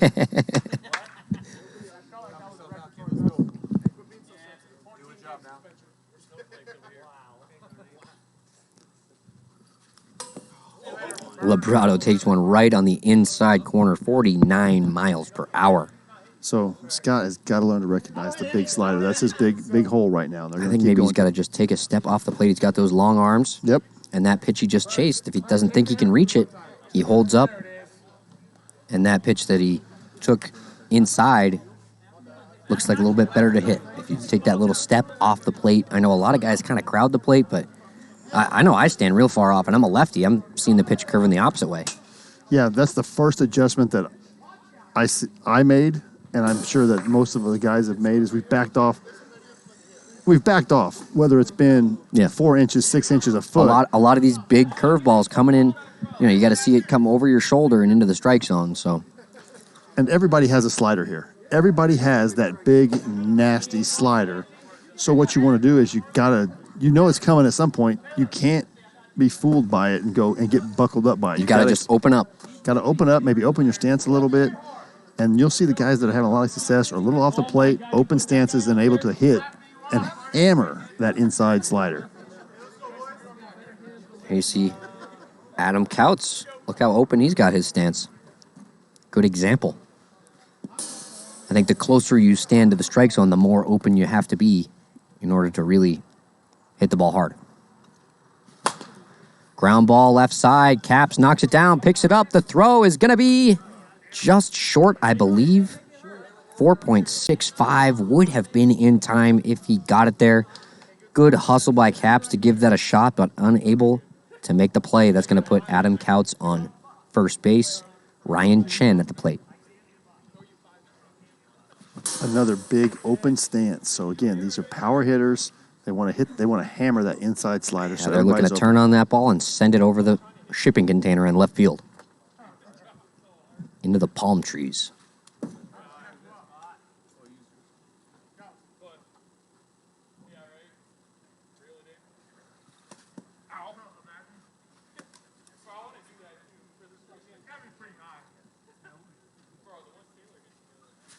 Knuckleball ripped, and that ball's going to... Ooh, I thought that was going to sneak out of here. That thing kept on rising, hits the top of the container for a triple.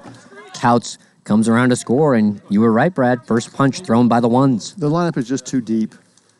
If Scott Tez is batting sixth, again, don't know his exact average, and everybody's kind of struggling in the winter. Everybody's hitting below expectations except for a handful of the... Except for Jim Dodos. Except for Jim Dodos. But as it gets warmer, you're going to see these guys turn it on. And there's no rest in this lineup.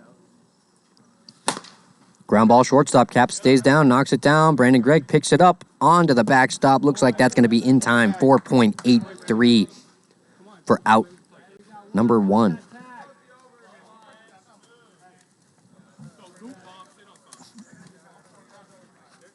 And you see Chad Phillips getting there, getting a good angle. Knuckleball 56, just 1 mile per hour too hot. That's going to be ball one from Weber. As you see a smile on his face, a little what goes around comes around as he's taken a couple of 56s in the strike zone. Absolutely.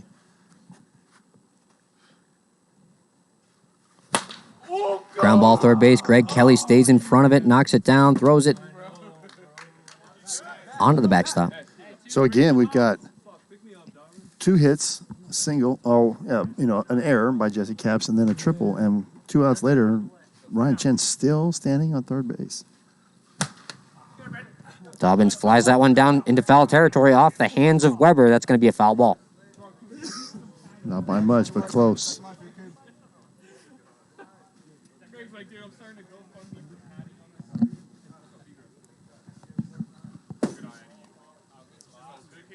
Roll this lineup over. This is huge right here. Can you roll this lineup over? Get this base hit and scratch this run. Flies it straight up. Weber on his horse into foul territory, makes the catch. That's going to end the threat. Leave the runner stranded on third. Great pitching from Weber to get out of that. So, ice cap. Basically, think of home plate as first base. We don't throw to first base to get the out. They have 5 seconds on a fielded ball to get the runner out, basically at the plate. So they use the entire backstop in the air in under 5 seconds. For a double play, you've got to hit just that center panel. Just that center panel. Good way to get, a real throw. It's tough to throw the ball to first base. We don't want to have to worry about someone trying to catch a wiffle ball being thrown across the field. That would get ugly quick. What do you think? Yeah, I mean, the wiffle ball is hard enough to throw straight. I mean, it's hard enough to hit this huge backstop, and if we had a real first baseman, it'd be even harder. Yeah, and they'd have to catch it. Yeah, so the backstop is roughly 24 feet by 8 feet. So, it's a big 8 target. Foot tall.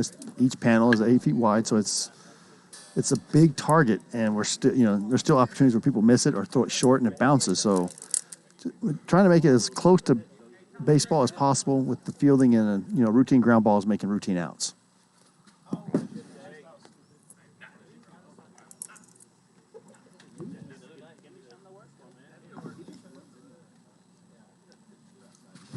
Swing and a miss. So home plate doesn't really matter. All we're really worried about here is it's just kind of a starting point.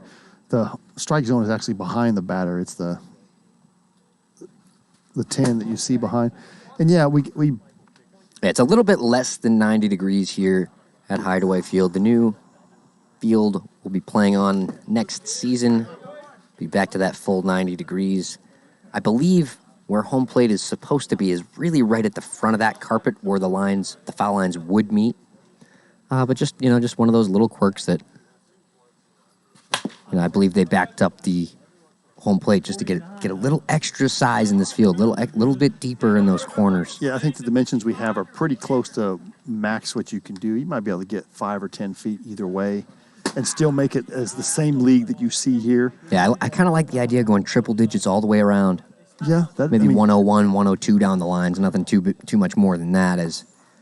I think this field is pretty much the largest field you can play wiffle ball on. Scott Dobbins makes an incredible catch. Wow, getting dirty on there. Oh, and he's got a bloody knee from a couple weeks ago that he shared on. Look at the replay here. He just stays with it. That ball just stays on a line, defies gravity, hangs up in the air for him. He rolls over, a little bit shaken up.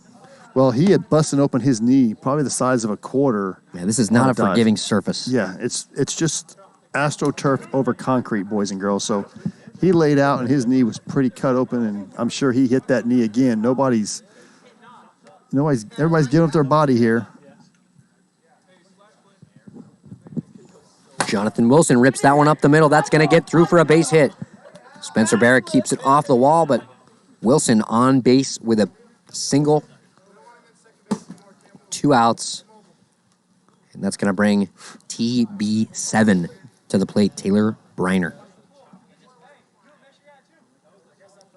Dave, I couldn't agree more. Every field's a little quirky. Even baseball, every field's a little quirky. You got Fenway, you got Wrigley, Swing and a miss, Briner. Everybody got away from those cookie cutters in the 80s where everybody had the same dimensions. 330 down the middle, 405 in the center. We've got Kyle von Slossingen, one of the toughest last names in wiffle ball to pronounce, in the chat.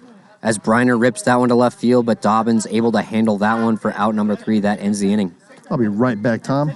Telling me to answer my phone. He probably doesn't realize that my phone's on TikTok Live right now. Folks, we are heading into the bottom of the 4th. Shane Weber staying in the pitch for the Snappers, doing a great job, holding the ones to just a single run through 3. And Cody Schmidt on the other side doing a great job of shutting down the Snappers lineup. Obviously, the Snappers a bit short-handed. No Johnny Castaneda. Taylor Briner, the 3-time MVP with just one hand, but this is the final series. He'll be playing with that cast on his left hand. Obviously, won't be right back to 100%, but 2 hands are better than 1. Looks like Justin Spurrier, the leadoff man for the ones, will be leading it off here in the bottom of the 4th. He comes up and he tucks behind the hitter. Like, take your sword.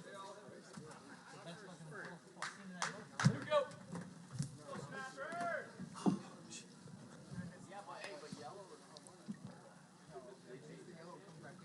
Spurrier flies that into left. Looks like Briner's going to be under it. Makes the catch. Taylor able to make catches with 2 hands despite that cast on his left side.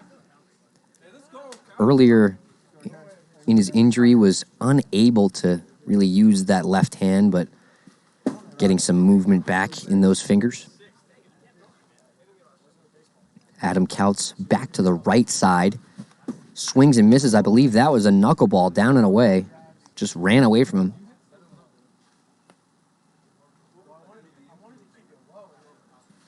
Couts grounds that right back to Weber. Great play. Reaches out and stabs it. Shane Weber like a cat off the mound despite playing with a torn ACL.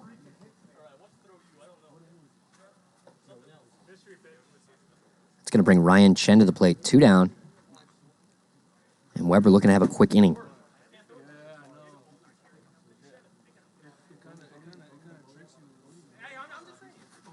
Oh, big floater flies outside, and Chen wanted that one until it ran away. Big smile after that pitch on Weber as well.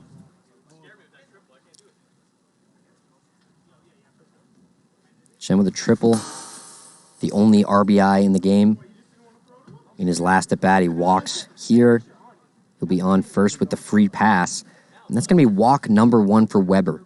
Here in PLW, you can only walk 2 batters. After that, you are ineligible to pitch for the remainder of the game. As well as in a 3-game series, a pitcher may only appear in 9 innings of the 18. Austin Bird Bull now batting for the ones.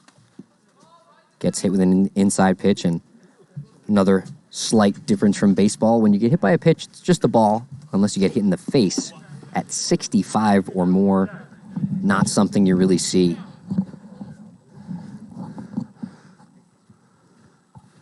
That's a good Weber gets Bird to chase. That's a good trivia question. Who's the only person with a hit by pitch to have delivered a hit by pitch? I'll give you to get hit or to throw it. To throw it. To get hit, I'll give you a hint. It's one of the players in the league with 2 first names. As Bird rips that one to left field, flies back, but Briner able to catch it right about the warning track for out number 3. So you see him throw that. He hit the strike zone off a hop on that throw in from the outfield. This guy can do it all. Yeah, again, just he says outfield's a lot easier for him. You saw it in the infield when he pitched; it hit off the casted hand and it spun away and equaled the hit. And I believe in past weeks he didn't have quite as much feeling and motion in those fingers on that left hand. It seems like he's able to really use that left hand fully as he gets that cast off tomorrow. Really, he's catching the ball with 2 hands out there. Yeah, and the cast is minuscule, maybe 8 inches, so it's not very big. It's just the wrist, and like I said, he's kind of tapered that cast down with each new. Cody Schmidt really cruising through this game. 4 shutout innings as we head into the 5th. So he's going on 10 consecutive shutout innings against the same lineup. The same lineup. And Sketch, you are correct, Chad Phillips. Now, can you name the only player that has a wild pitch? Give you a hint. They played on the same team.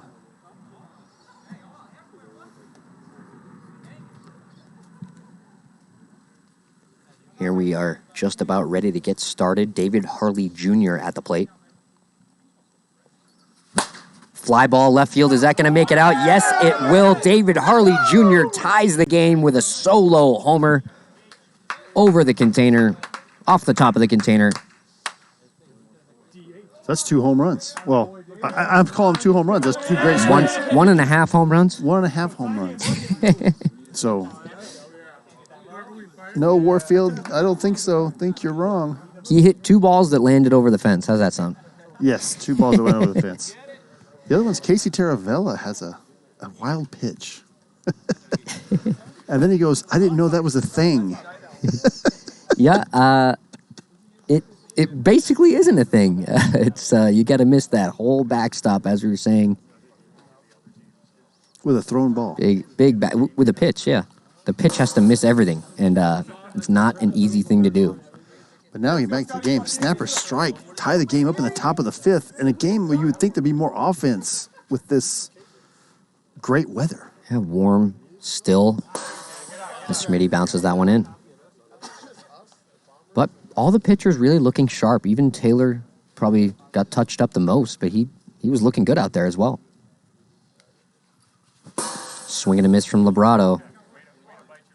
And a little bit of swagger from Schmitty as he walks off the mound to pick that ball up. Absolutely. Using the same dice. The Vaders have 2 wild pitches, according to Tanner Roundy. I'm sorry to hear that, as Brandon Gregg fouls that one back. How is that even possible? I'm terrible, and how is that even possible? Must have been season 1. Billy had a few too many hot cocos. No, I don't. Billy Santiwan, that is. Maybe. I don't know who on the Vaders had those wild pitches. Roundy. And as you see, Von Sausage in the chat, a wiffle ball veteran. This camera angle not really doing justice to these pitches. Cody Schmidt with that big 12-6 drop curve ball. Can't really quite see the movement as well from this camera angle, trying to not block that left-handed hitter in the box as we have a pretty low angle. As Schmitty gets off the mound, touches that in fair territory, picks it up, throws onto first. That's going to be out number 3. Ends the inning, but not after David Harley Jr. hits a home run to tie the game at 1 apiece.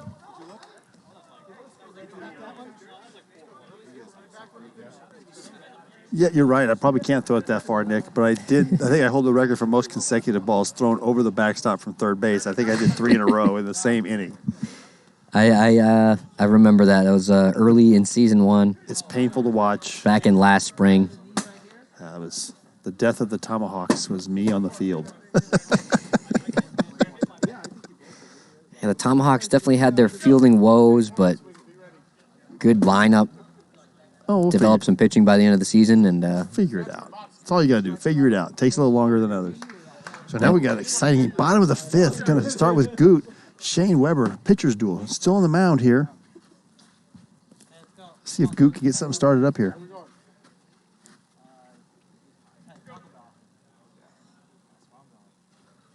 knuckleball swing and a miss.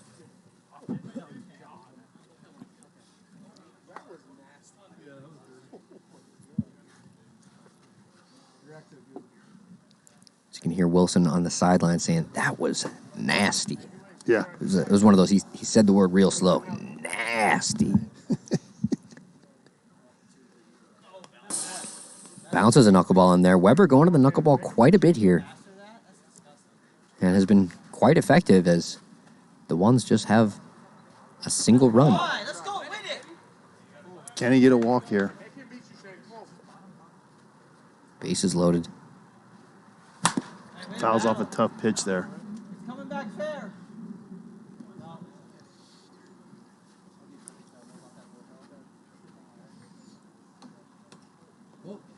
Let's go, baby. I called it before. Hey, you guys on your team. There's a ball on the field I'm throwing. I did say hold. Bounces that one in. A little bit of controversy here. A ball rolling onto the field out of the corner of the eye here. Umpires are going to get together and talk this one over. We got a replay here. The ball really rolling onto your screen there at the bottom by the feet of Goots. Home plate umpire, Tim Riley, calls a no pitch there. Believe he had time. Yeah, ball kind of just rolled out. Could see in that replay going right in front of the feet of Goot. Would have been a distraction if that was a strike, so I think whatever the outcome of that pitch was, someone would have been upset as Caps knocks that down. Is he going to be able to get that to the backstop? Hits the top, but that's going to go out of play. Right off the top. And Goot is going to be standing on second base. No, Von Sausage, you have to subscribe. If you don't subscribe, you get all the messages. When you subscribe. And you can get a free subscription if you have an Amazon Prime account. If you do !Prime here in the chat, you can use your free subscription on PLW. I'm not sure what else you'd use it on. Get rid of those ads. Yeah, I get rid of the ads. I don't like watching the ads. Fly ball right field. That's going to be way out of here. Scottez Dobbins, the manager, putting himself down to the number 6 spot. Rips a home run, and the ones explode on the bench there. 2-run shot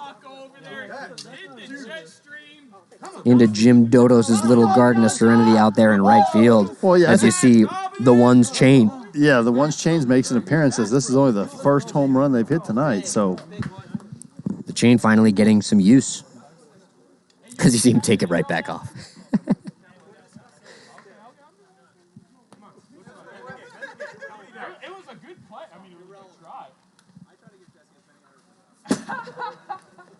Misses that one inside.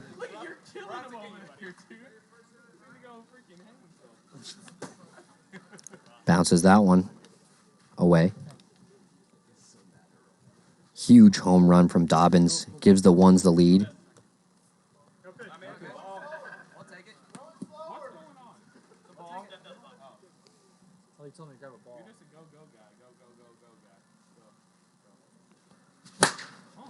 Rips that one right through the 5-6 hole. Base hit for Justin Spurrier. Hits a rocket, and Briner unable to handle that. Luckily keeps in front of him. Holds him to a single. Looks like AK batting from the left side now.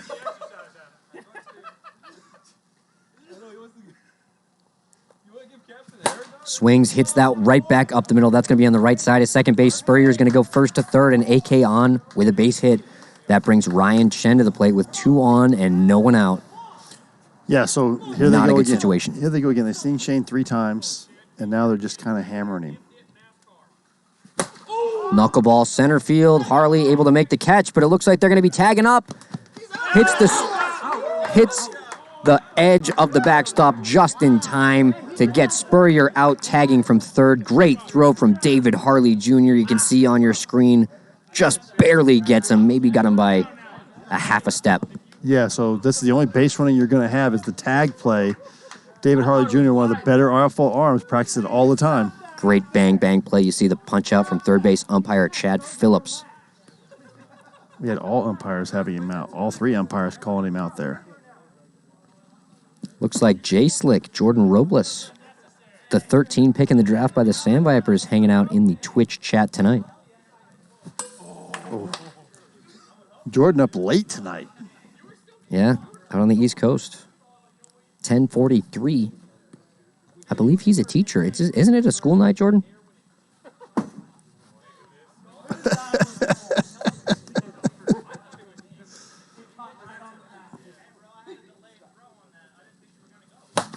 Ground ball, third base. Kelly hits it. I believe that's a foul ball as Shane flips that into the strike zone just to make sure.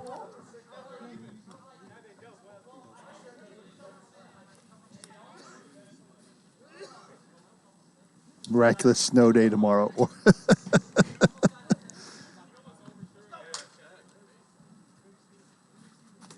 Bird holds up, takes that one outside. Full count. 2 outs, man on first. Looks like AK's going to be off with the pitch here. Rips that one. Center field is going to hang way up there for David Harley Jr. Makes the catch, ends the inning. High points it, catches it high, brings it into the body. Great technique. Jim Dodos talks about that all the time. Get underneath it, hands above your head. Yep, if it bounces off your hands up there, you might have a second chance. If it bounces off your hands down here, it's going right to the ground. So now we go to the top of the 6th. Snappers down again. Only 2 runs this time. Lost the first game 6-2 after they loaded the bases and brought the tying run to the plate. And Cody Schmidt, I don't believe he even has a single walk yet. Just really in control here. Yeah, Pun intended. He's been dealing. I mean, the one hanger to Harley, who's having a really good night tonight with the bat.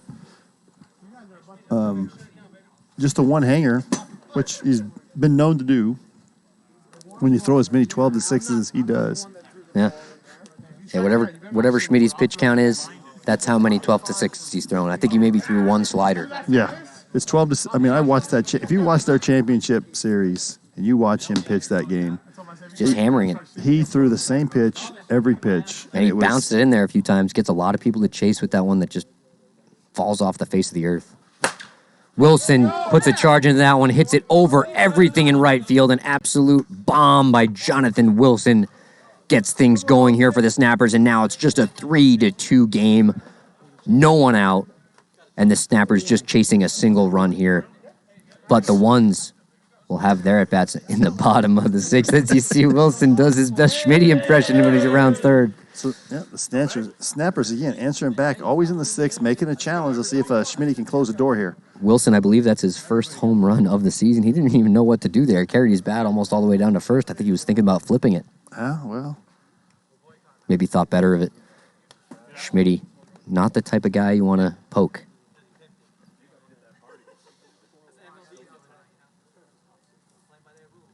The one-handed Taylor Briner. Swing and a miss there. Taylor really finally starting to get a hang of this one-handed swing, but then he's going back to two hands next week. Yeah. Gets jammed inside, swings and misses there. That's going to be out number 2. Like you said, he has to be out there with one hand because nobody else is hitting better than him with two hands. So he's kind of... Yeah, Snappers with a bit of a thin roster. Not really any additions made between this last year and this year other than Labrado as Schmidt knocks that one down, throws onto the backstop. I believe Johnny Castaneda has not made an appearance so far this season. They used their free agentship on Ryan Murphy. He's been here about half the time, but not just yet making the adjustment to become an impact player. Yeah, give those guys a little time. They're still really into the softball community, so they're not going to be playing too much out here. This is peak season. Greg Kelly, the Snappers' last hope in Game 2. Just a one-run game. Misses that one inside. And GK has a flair for the dramatic. Rips that one. That's going to get through for a base hit. Greg Kelly, the tying run, is now on base. As you were saying, Kelly hit a walk-off home run in the September Showdown tournament last year. Walk-off home run to win the tournament, clinch the victory for the Night Owls. PLW Journeyman. I believe he's played on about 6 of the teams out here. He played on the Legends for a series to help us get a win against the very own ones out there. He played for us. Played on the Bombers, the Snappers, the Stone Men. Yes, he's played on just about every team. His baseball card looks like a road map.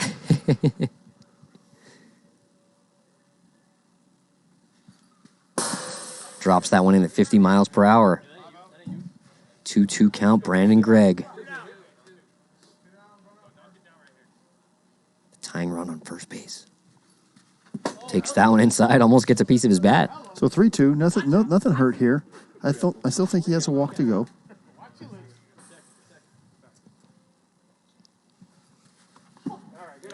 And I believe that's number 2 as Schmidt walks off the mound. That's okay. His second walk. Now that puts the tying run in scoring position. And like I said last game, no one you'd rather have up than Shane Weber. Really the engine of this Snappers offense this season. Yep, and they're going right to Chen. Going right to the Cy Young Award winner. So, Chen in his last full season was a Cy Young Award winner, and he dominated the league. So he's going to come right in, try and pick up where he left off in Game 1. Chen showing good command of that slider and screwball combo.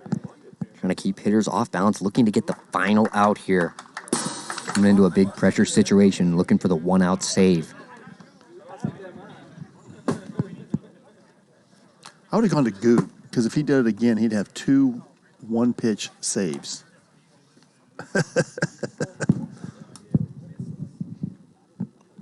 Be a good stat.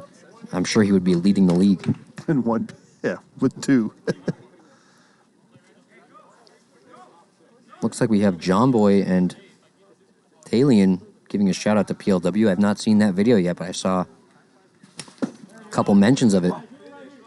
John Boy, the popular, I don't know, internet personality, John Boy Media. Yeah.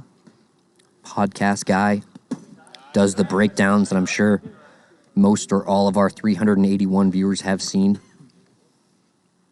Pretty cool stuff.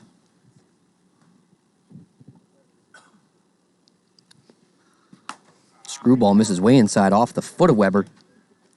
He's got a 2-2 count, looking for something he can drive.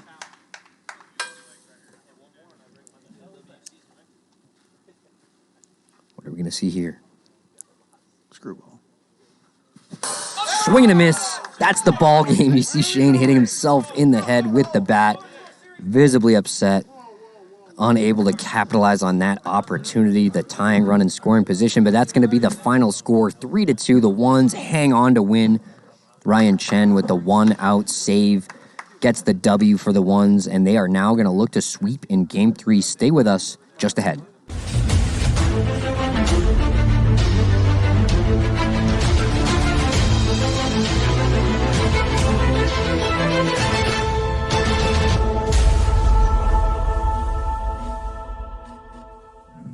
Ladies and gentlemen, thank you for tuning in here live at Hideaway Field in fabulous Las Vegas, Nevada. I'm Tom Gannon, joined by Brad Ogden, manager of the Legends. We are now headed into Game 3 here between the Snappers and the Ones. The Snappers dropping Games 1 and 2, looking to avoid the sweep. And it looks like Adrian Gutierrez is going to be the starting pitcher in Game 3 for the Ones. Yeah, so Guten, his last appearance against these guys, threw a complete game shutout. So I looked to see much the same. Throws a heavy, probably the heaviest ball in PLW. Him and Cody Schmidt kind of throw the same style. They don't use the holes to make it move. They use wrist action. And when his ball, really throwing a baseball pitch. Yeah, when his ball hits the pan, it just sounds dead. It just thuds. It doesn't tink as much as everybody else hits thuds.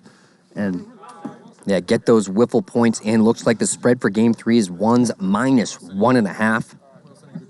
Yep. And Jonathan Wilson will be making the other start in Game 3. Jonathan Wilson was able to steal a game in the last series last week against the same Ones lineup. Yeah, we could be seeing a repeat here if the Snappers can take Game 3. Yeah, Wilson with a great performance last week against this Ones team. Yeah, just gave up the one home run to Cody Schmidt, the one run. And Cody returned the favor tonight, letting Jonathan Wilson hit one to the Garden of Serenity. Yeah, that was a no-doubter off the bat of Wilson. Went over just about everything of the trees there in right field. Absolute moonshot. I believe his first of the season. Yeah, so we've got Game 3 spread, Ones minus 1.5, and it looks like we've got almost a 4-1 on your money if you're taking. Yeah, do these people not know that the Ones didn't even cover that spread last game? No, they didn't cover. So, wasn't even close. Again, it's a system play here. I'm definitely taking the 1.5, and I'm taking the plus money. Looks like 4-1 on my money.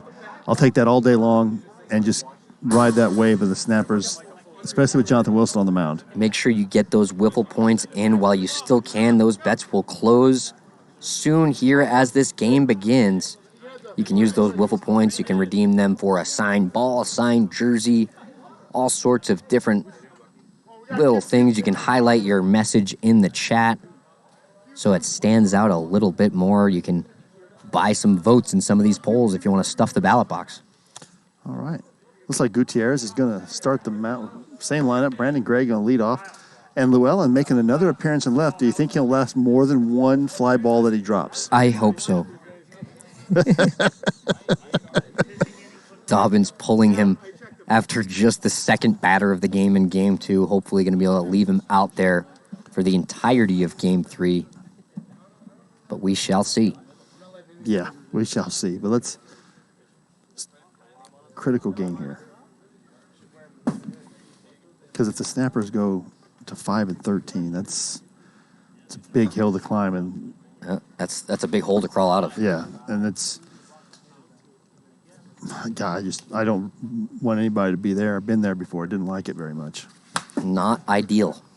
Not the place you want to be. No. Relegation land. the Ones, they know a little something about relegation as they were relegated from the league last season as Brandon Gregg grounds out to Adam Couts.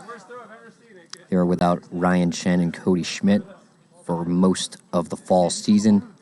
Just missed the playoffs by run differential. Yeah, that was a... Shane Weber rips that to left field, and Jeremy Llewellyn makes the play. Little round of applause. Gives a little hand signal over to his manager. Not sure if he realizes the camera was on him for that. Rookies. Don't we have a rookie penalty?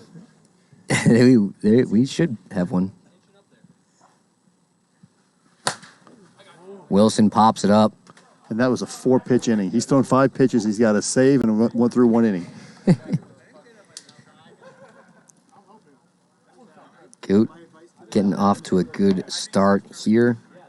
And Von Sausage 23. We've got Sand Vipers Legends tomorrow night. Rematch. We got swept by them last week. Big revenge series for us. We're coming for you, Brad. Come on, bring it. I like both teams. I like the camaraderie. We kind of always play good against you guys, so. Yeah, you guys always bring your A game, and it's frustrating. You guys, how come you guys can't play like that against anybody else? You know, we've had that conversation internally so many times. We've played to the level of our competition quite a bit, which is kind of why we were a 500 team each of the last 2 seasons, basically. Yep. So it just kind of... Definitely some left on the table by the Legends/Tomahawks. As you see, Wilson throws an absolute rainbow. He was able to find the face of the strike zone with that. I think that made it about 25, 30 feet in the air. That was wild. So, yeah, I saw somebody earlier in the chat. Yes, so the worst team in the league does have to play in a relegation tournament. So you'll have teams... The bottom 2? The bottom 2, but the bottom 1... Yeah, you do not get your postseason chance to stay in the league.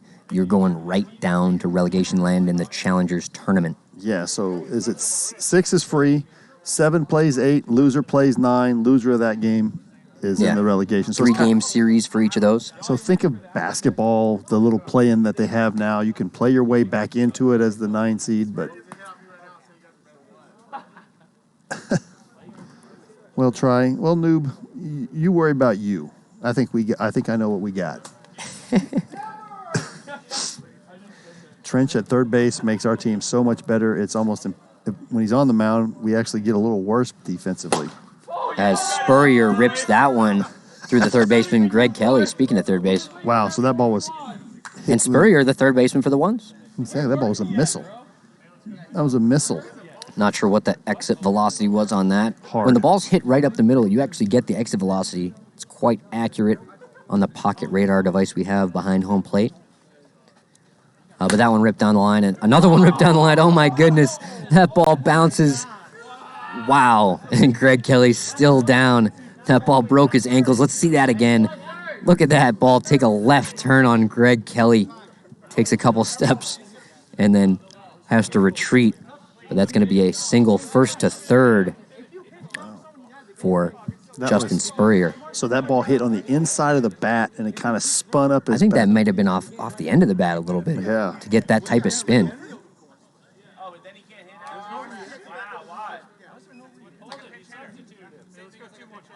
All right, here we go. Ryan Chen.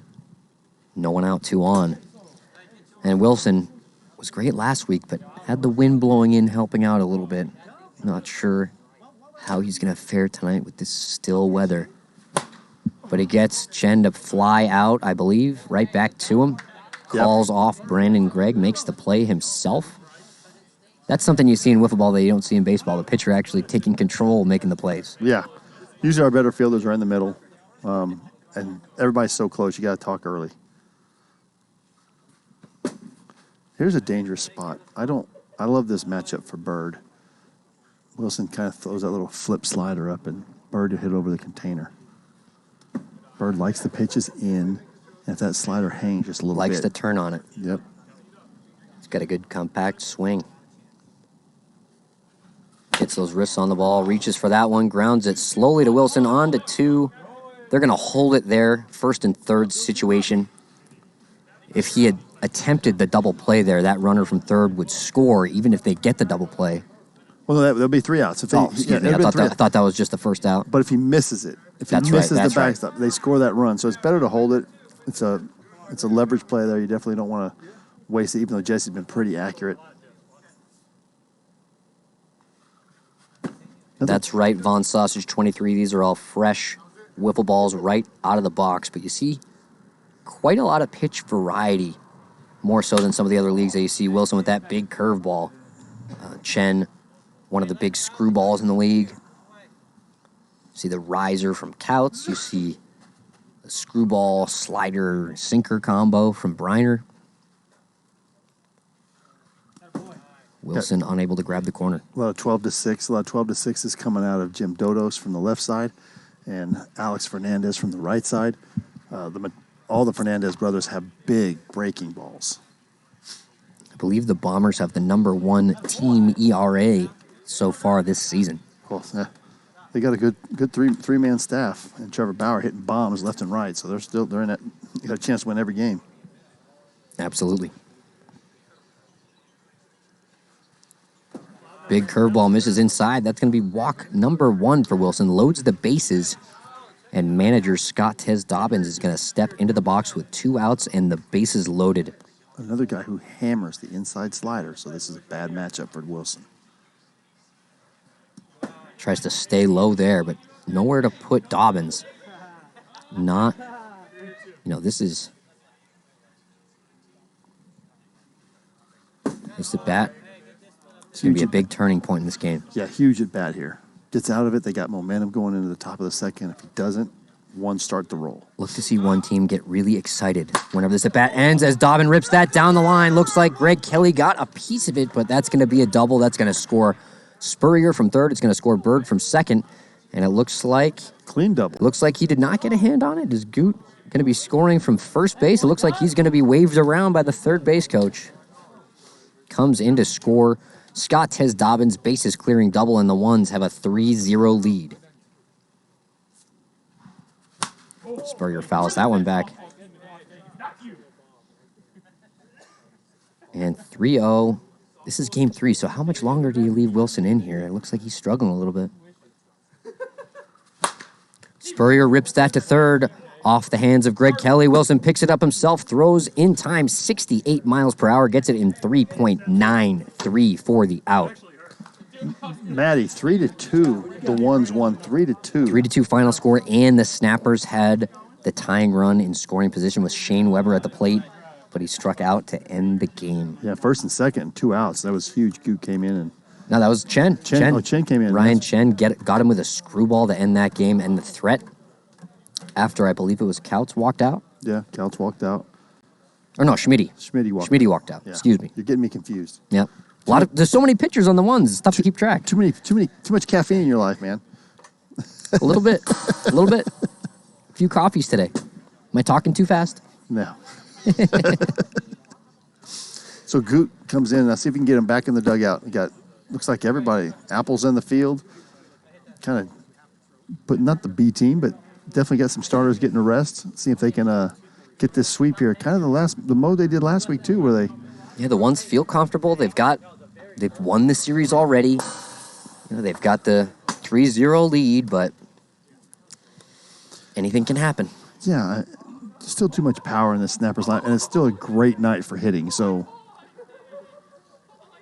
absolutely, very still, as you saw. A few home runs. David Harley Jr., Jonathan Wilson. Ground ball, third base. Looks like that one's going to stay foul. I think it was Dobbins has the only home run for the Ones. Yeah. And Harley for the Snappers. And Wilson at the end of that last game. That's right. The no-doubter from Wilson. The no-doubter from Wilson. As Briner down on strikes, and he's having a tough day at the plate. You got to wonder if they're going to stick with him or maybe try to pinch hit Librado. I wouldn't be surprised to see Librado get another bat here. Swing and a miss. Harley got tied up by that one. Looked like a screwball out of Goot. Normally he sticks with that slider, but able to get that ball to move the other way. Misses outside, 57.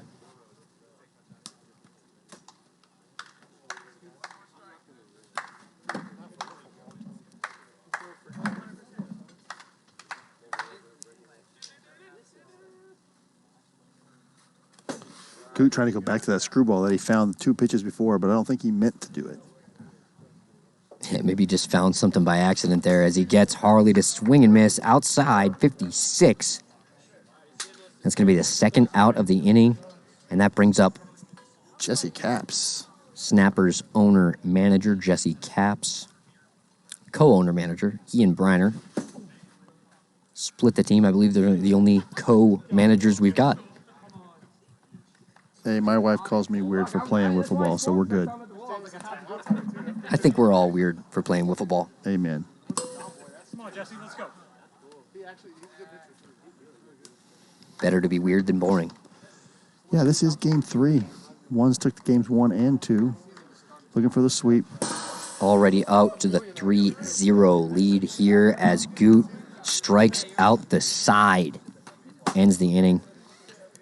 Briner, Harley, and Capps all go down on strikes. I believe they all chased as well. Yeah, so Goot, they found Goot. I mean, it's bad to say that, but they found him out of necessity last season.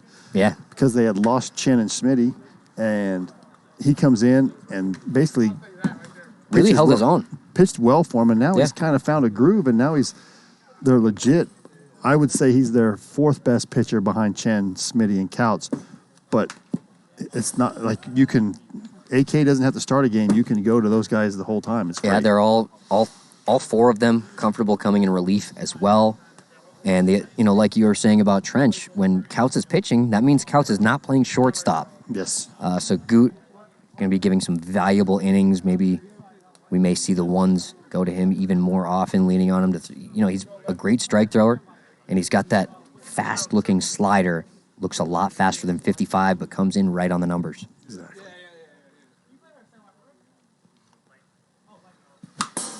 Wilson steps off, does sort of the opposite pivot to the Mateo. Yes. Steps on the other side of the mound, opens up for that pitch. There's no right way or wrong way to throw a wiffle ball. However you can get it to hit the pan.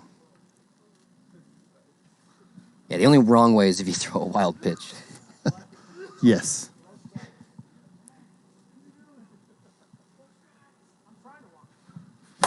Couts flies that to the wall. Weber gets a hand on it. Looks like that one doesn't quite make it to the wall. Not sure where it ended up.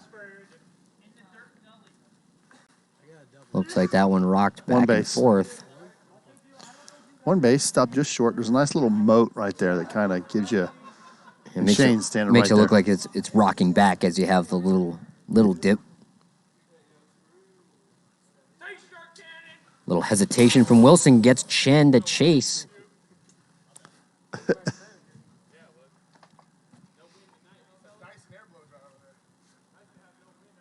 And Couts and Wilson still going at it. Been jawing at it all night, and obviously all in good fun. A little playful banter. No, Noob didn't steal his home run. It looked like it would have been a triple, though. Definitely hit it back. Yeah, that was close. Weber was right at the wall, but yeah, I agree. It didn't seem like it quite had the legs.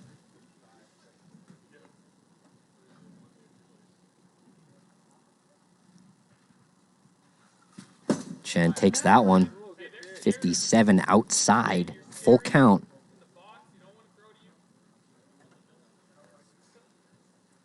Look for Wilson to come with a strike here.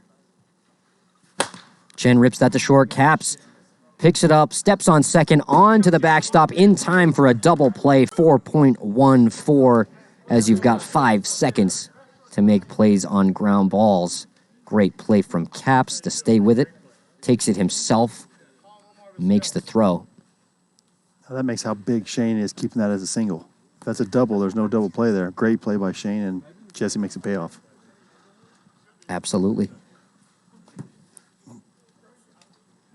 Game of inches. That ball was about an inch from the wall.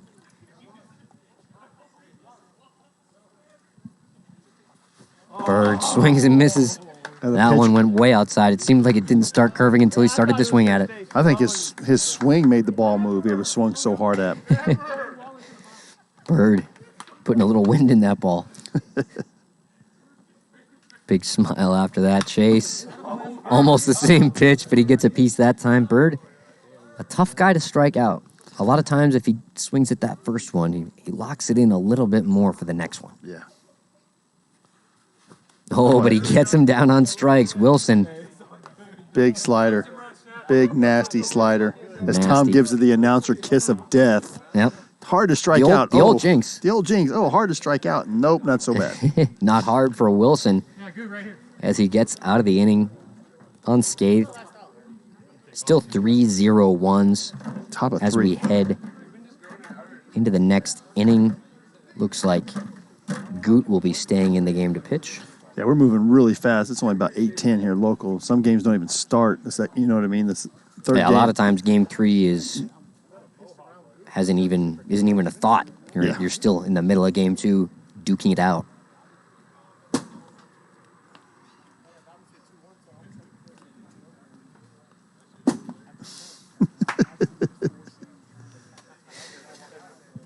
Off to a fast pace so far tonight, but if we think we're going to get out of here early, it means this game's going 11 innings. That's fine. I'm okay with it. Especially with the beautiful weather we have tonight. You can see a lot of the players able to break out those short sleeves. Unnecessary to have the undershirts here as it starts to warm up. Hopefully, spring is here. Hopefully, winter's over. We had daylight savings. Everybody's happy. Hopefully, we don't get another cold front next week. Right? Well, the Legends are playing tomorrow, so that means the wind's going to be blowing. Yeah. It's full spring. We're back to winter next week. Brandon Gregg, center field. Is that going to have enough? No. Spencer Barrick tracks, gets into center field, makes a nice play. That's going to bring Shane Weber up to the plate. 1 out, no one on. Fouls that one back. Right off the hands of home plate umpire Tim Riley. And he almost fell down the steps. Almost had an injury. As Shane Weber hits a no-doubter off the top of the container. That did not make it out by as much as I thought it would. No. Weber has got a home run. He cuts into that deficit. 3-1. The Snappers just now trailing by 2. And, Brad, I've seen this movie before. Yeah, it looks the same as the first. Similar to Game 2. Final score 3-2. We may be seeing a bit of a repeat performance here. Let's see if the Snappers can execute this time around. Still just 1 out.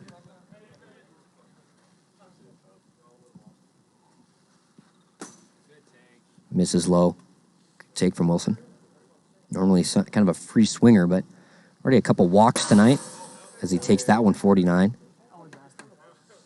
As you can see Wilson say that was nasty. As it was. Tough to really see.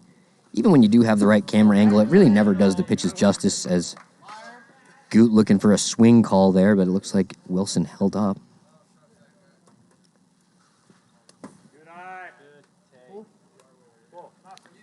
Full count, 1 out.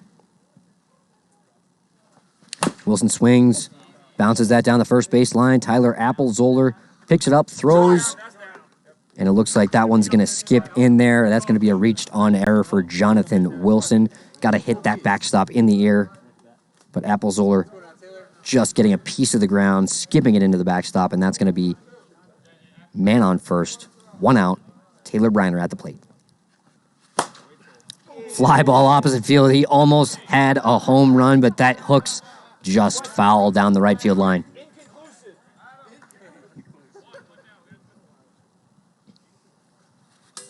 And Taylor gets tied up at 56, bailed out by that radar gun. Bailed out because he was out and he was getting ready to throw something. There you see the smile. He was ready to spike his bat, or maybe even folded over his knee after that one. The one's doing a great job of tying up Briner with that one-handed swing, unable to let him extend his hands. As you know, the one time he did extend his hands, he almost hit a home run. He's also got a couple of base hits so far tonight. Rips that one into left field, but Jeremy Llewellyn makes the play. Fielding percentage up to .667 tonight. So we got the auction is open.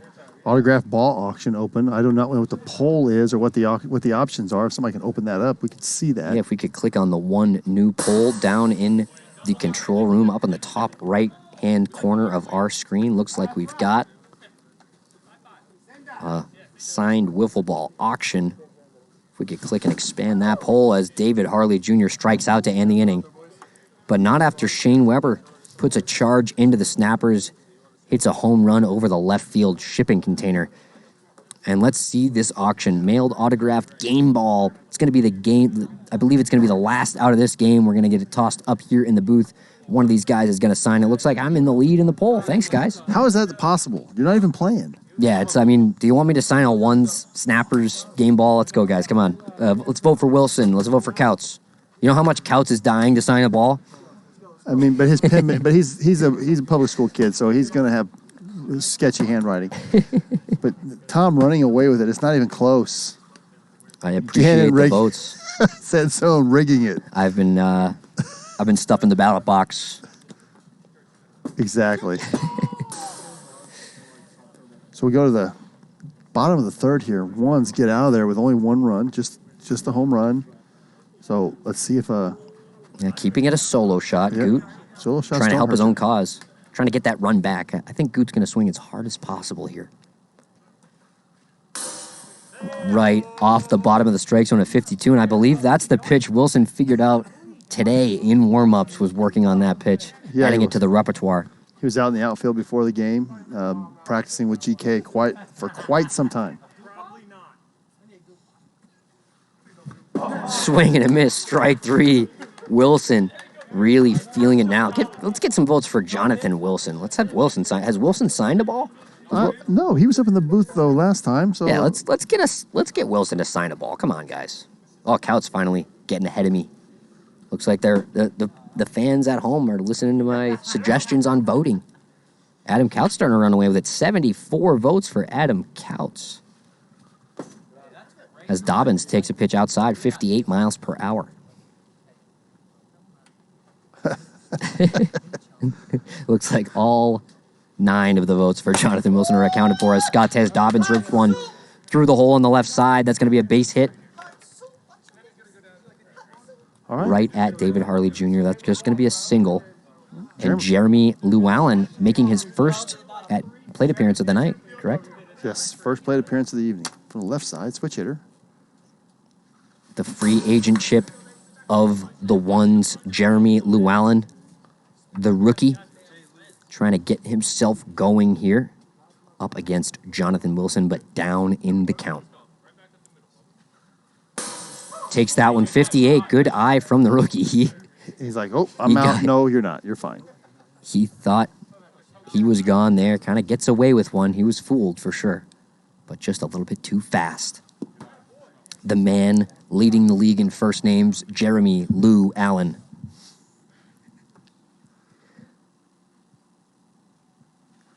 A lot of 2 first-name guys in the league, but no other 3 first-namers that I know of. Although I guess maybe that's not counting what's this guy's middle name? Right. Wilson, 2-2 action pitch here. And here you see Wilson taking the lead in the poll. 85 votes for Jonathan Wilson. Wilson going to get a signed ball after striking Llewellyn out. Oh, no, the walk. Excuse me. Walked out. The way he walked off the mound, I thought he was happy. Maybe happy to no longer face this ones lineup back at the top of the order with Justin Spurrier. And the Snappers will go to their ace, 3-time MVP, reigning Cy Young Award winner, Taylor Briner. Briner, probably the only player in this league that can throw a strike practically whenever he wants. He has no problem getting behind in the count, even 3-0, only to fill up that strike zone at will, it seems. Yeah, you might say that, I mean, now as the hitters have gotten better, he may throw too many strikes. Because he's getting pounded in the zone when he gets down just a little bit, because guys are knowing that he's not going to walk anybody, especially with the rotation the way it is right now. Yeah, I think last regular season he walked maybe 4, maybe 6 hitters. Yeah. It couldn't have been many. Yeah. I mean, it was a ridiculous amount of, And it looks like he's ready to go. Strikeout to walk ratio, but he's been in the zone a lot lately, and he's been getting hammered in the zone. It's because he's been falling behind early in the count. Yeah. And if you know a strike is coming and you know he's capable of putting it in there, it's a lot easier to be a free swinger, as a lot of these ones hitters are. Yeah, and they've been hitting the ball, seeing the ball well, hitting it well. Briner had a masterful performance earlier in the season. I believe he threw a complete game shutout against the Bombers, and I think he only threw about 7 strikes as he gets Spurrier looking 0-2, 55 screwball. Wow. He gave up on it. That's nasty. And everyone on the ones bench talking about how far off the plate that pitch started. Briner drops that in. Jesse Capps smothers it, steps on second. The throw is not going to reach in the air, but they get the lead runner. Yeah. Oh, no, sorry. They get the out at second. Lead runner, Scottes Dobbins, advances from second to third. Now we got runners on the corners, 2 outs, and Adam Couch batting from the left side, trying to capitalize on this opportunity. Plenty of time there. He didn't. No need to rush. He could have easily tossed it to third and then come back to second. Didn't have to rush. Big swing from AK there, trying to get an insurance run, or I think he was trying to get 3 insurance runs with that swing.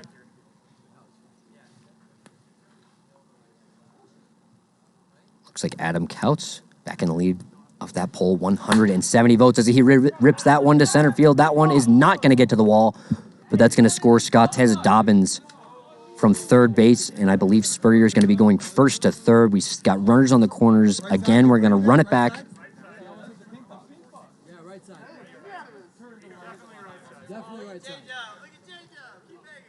First and third again, 2 outs, and Ryan Chen at the plate. No easier for Briner. 57, just a bit too hot on the inside half. And Adam Couch is going to win the autographed game ball. The most votes. Thank you. I don't know if I can say that out loud. And Roundy Outside for your... Yeah. They almost fooled me with that screen name. Yeah. Whew. Way to catch yourself, sir. Kid-friendly show. Rips that one into left field, but it hangs up in the air for David Harley Jr. He hammered that ball, but the ball not really traveling too far tonight, kind of just getting hung up. Maybe we've got a bit of a gentle breeze blowing in high up in that sort of second, third tier of winds above the trees, but whatever wind there is, it's not much. Maybe it's just the air. Maybe it's just, yeah. Again, ball just doesn't seem to be flying tonight, and I can't explain it. It's a beautiful night to hit. So, all right. Congrats to that. Slappy. Slappy. I like Slappy. Yes, Logan, it's game 3. Ones took both games, 6-2 in the first and 3-2 in the second.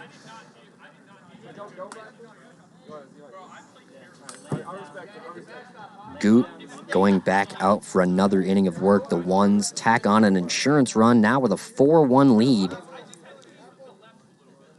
Goot looking for another quick inning here.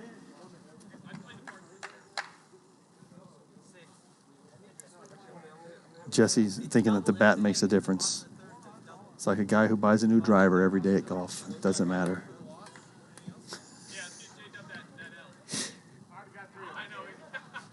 Almost gets a piece of that bat for a foul ball. But Cap's able to get it out of the way. Cap's shows Goot where he wants it. That's where he gets it. Fly ball, left field. Couch going out, but Jeremy Llewellyn coming in, calls him off, makes the play. Trying to help his fielding percentage there, get a few more opportunities after he started off the night with an error.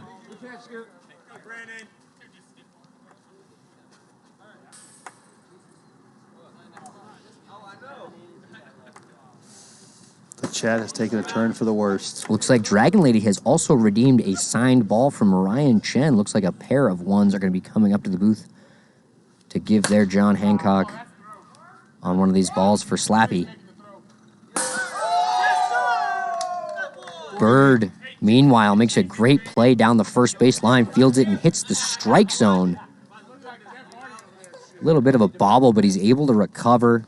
4.84 on the clock, and you see Bird with a smile on his face. The strike zone bailed him out there. Not sure if that ball was going to make it to the backstop as Goot gets Weber to look at a 54-mile-per-hour slider on the inside half.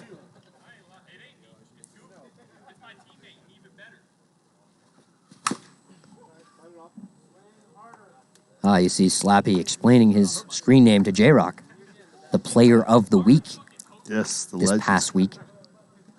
Well deserving. Oh, 56, just barely over that speed limit, and Weber has been getting those calls all night like a veteran hitter. He's been right both times. I think it's 3 or 4 at this point. It's got to be at least 3. As he fouls that one back, I want to reach for it, but I don't want to interfere. Little help. Can I get a little help? Weber fouls that off himself, I believe. Over to Goot. Weber says he's going to foul that pitch off every time Goot throws it. Let's see if Goot goes to that again. Spikes it. 2-2 count. 2 outs, no one on. 2-2 count. Everyone confirming that's the count before the next pitch. Swing and a miss. Weber down on strikes. That's going to end the inning. Another quick one from Adrian Gutierrez. And he thought he had to keep pitching. He didn't think that was even it. Honestly, I don't know what the distance is from the pan to the backstop. What's the difference, Tom? What do you think? Pan to the backstop. Let me reach over here. I'd say maybe 4 or 5 feet. Yeah, so not much. Could be, I don't know, maybe I could lay down there. Maybe that's 6 feet. Definitely a significant little bit. If you're hitting the bottom half of that strike zone, that ball is probably not going to be making it. Ted DeHart. So when does the timer start? Timer starts as the ball crosses the plate is when the timer starts, kind of anticipating a swing so you don't miss the swing. And so that you can anticipate that, your brain, you want to stop the clock right before it hits the backstop. It's kind of as you're timing it. So I do it a little bit differently. I kind of wait to listen for contact, and then I also try to wait to listen for the backstop as well. Yeah. But, however you do it, it comes out at the same time. You have 5 seconds from the batter hitting the ball to hit that backstop in order to get a force out at first base. You can also tag second or third when the force applies.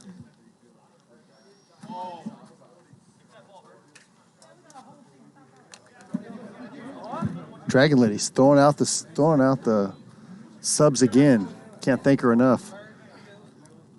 Dragon Lady, the #1 patron of the PLW Twitch stream, and I'm not sure it's even really close. No, it's not. I think we retired #1. Who's second place? GK? Does he even count? Tim Riley? Tim Riley's the home plate umpire, and GK is playing third base. I lean to say that those guys don't even count. No, they don't count. Dragon Lady. I think Jim Dodos is fourth, too. Dragon Lady really dominating in the fan department as Taylor Briner ranges over from left field to make the catch. Bird flies out, unable to put enough juice on that to get it over the fence. And Bird unhappy, but luckily the one's up 4-1. Here you see Goot trying to help his own cause. Facing Shane Weber. Shane. Who's this Adam Tannick getting involved? Ground ball right through the hole. Goot's going to be on with a base hit. Adam Tannick, the commish gifting 10 subs. As Jonathan Wilson says, Goot for president after that base hit. I don't think Goot's old enough to run for president yet. No.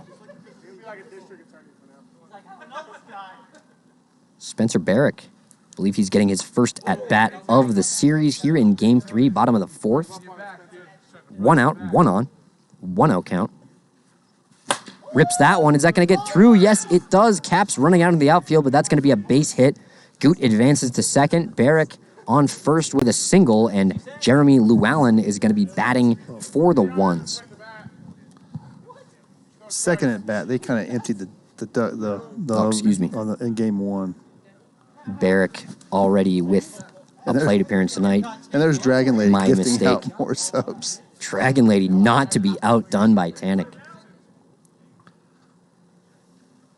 Flips one in there, and Llewellyn a little bit ahead of it, unable to come up with it. I think if he knew that pitch was coming, he would have hit that Please throw that to us. a long way. Please throw that to the legends, please. Unable to stay back on that ball enough, and that's going to bring Justin Spurrier to the plate. Knuckleball fights that one off. Is it going to land in for a base hit? Looks like it's going to land in for a clean single. Goot being waved around. He's going to score from second. And it looks like Barrick is going to go first to third. Spurrier just barely getting that to drop in for a single. That's going to put another run across for the ones. 5-1 lead and runners on the corners with just 2 outs. Yeah, I think that one, Jesse's overexuberance might have stopped Harley from diving and making that play. I don't know if he would have made that play, but not really room. Definitely not trying to collide out there. At least not till playoffs. Then you're going to see Harley going for those balls, I think. Big swing and a miss. AK down on strikes. That's going to end the inning, but the ones tack on another. We head to the top of the 5th. Snappers chasing 4. Yeah, top of the 5th. So the next poll for who do you guys want to see in the booth? That's going to be coming. That's the next poll. You definitely want to... I believe that poll is going to start right at the conclusion of the game, right after the final out is recorded. We'll stay open for maybe 3 minutes, so make sure you get your votes in for that poll quickly. As you can see, the gaming.amazon.com/home, that is your pathway to use your free subscription through Amazon Prime to subscribe to PLW here on Twitch. Get rid of those ads. And all you married individuals, you definitely have a Prime account. I have a Prime account. I didn't even know what it is, but my wife told me, yes, I have one. And even if you don't have a Prime account, I'm willing to bet you know someone that does, and they're not using their Twitch free subscription. Agreed. I'm not sure if those are transferable. Maybe I should not condone that, but I don't think you would get caught. Is it like a Hulu account or a Netflix? Share the password. My son's been using my password for a while. I'm like, what the heck, son? I do not have my own Netflix account or Disney Plus, but I'm logged into someone's. As Wilson flares that one over, Bird makes the catch in foul territory, and Wilson not happy with that. That's going to bring up the one-handed Taylor Briner. This may be Taylor's last one-handed at bat right now. Oh, and he throws the filthy, I don't know what that was. 52 miles per hour. The slider hits the inside bar. A lot of late movement on that slider out of Goot, and I'm sure that 52 looked faster than that. As he spikes that one in 63, trying to gas him up a little bit, maybe trying to get Taylor to chase as he's ahead in the count. Screwball, Taylor pops it up. That's going right to Couts. Couts waves everyone off, makes the play. The 3-time Gold Glover out there. You know, he doesn't make every play, but he makes the easy ones look routine. Yeah. Makes it seem like how could that ever get dropped? But that's not even an easy read necessarily. Those balls way up in the air, curving on the way down. David Harley Jr. trying his hand, facing Goot now. Bam Bam, you definitely have stumbled onto a community where we are. Ground ball shortstop. Couts makes the play. Soft hands onto the backstop in time. That's going to be out number 3. That ends the inning. Another quick one for Goot. And we head to the bottom of the 5th. Yeah, 5th. Snappers looking... Say that fast 3 times. Snappers looking to hold the lead at 4. Give themselves a chance in the 6th. Shane Weber back out to the mound. Looking to keep his Snappers within 4. A one-possession game, as they say. Yeah, I mean, the Snappers have put some small rallies together, but it's always been too late. It's always been too little, too late. I'd like to see them jump out, have a little confidence. Like still an opportunity here. You see Trevor Bauer.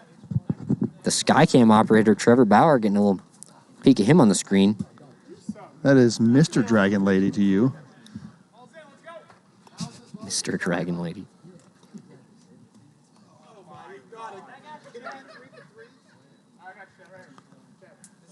Here we go. If you guys are watching on TikTok, head on over to twitch.tv/Premier WIFFLE for the rest of this broadcast. We're in the bottom of the 5th here. We play a 6-inning game. This is the final game of the night.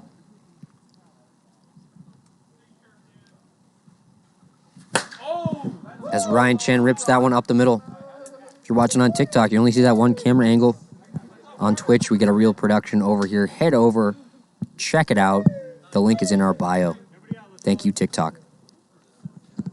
So they have 5 seconds to field a grounded ball. A ball hitting the infield. They have 5 seconds to hit the backstop in the air. That's like throwing to first.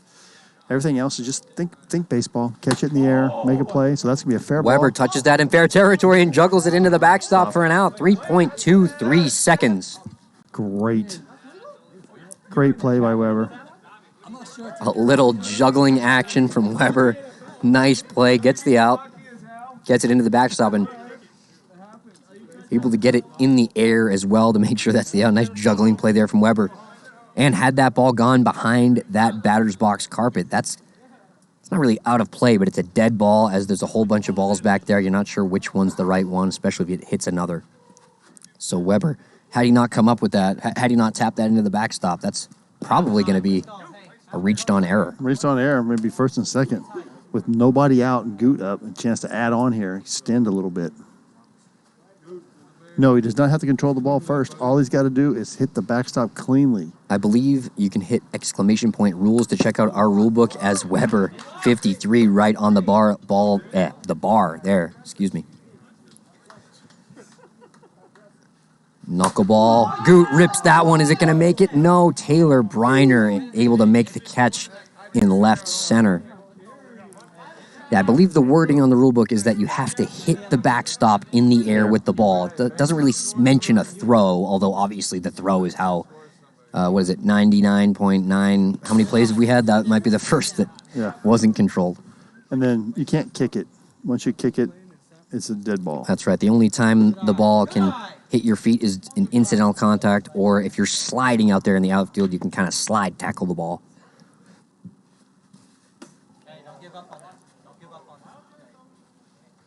Pretty much like the kickball rule in basketball. No intentional kicks unless you're engaged in a slide and you're an outfielder. Weber trying to drop that one in, but misses high. I believe that's ball 4 to Barrick. That's going to be walk number 1 for Weber. Puts Barrick on first base. We've got first and second. 2 outs. The rookie, Jeremy Llewellyn, at the plate. Swing and a miss. 45 miles per hour. Weber took a little bit something off that one. Tries to make sure he gets ahead of the count, and he does. As Weber says, you guys don't know what's coming, as he hits him in the leg at 56. Weber having some fun out there as he gets Llewellyn to swing and miss. Waves over to the one's bench, having a little bit of fun. But it's 5-1. The Snappers are going to have some fun if they want to have a chance to win this game. Otherwise, they're breaking out the brooms. I guess the ones are breaking out the brooms. Who breaks out the brooms? The ones break out the brooms. They sweep the Snappers off the field. Yeah, they sweep them off the field. So they got the broomsticks out. You'd think the losing team would have to do the sweeping. Sweeping seems like a chore, You would think. But yeah, this is not a lot of sweeps last season. Wasn't a whole lot. I wonder if anyone in the chat knows where the term sweep comes from. I'm not really sure. Obviously, the clean sweep, winning all of the games, but why the broom analogy? I'm not sure I fully understand that.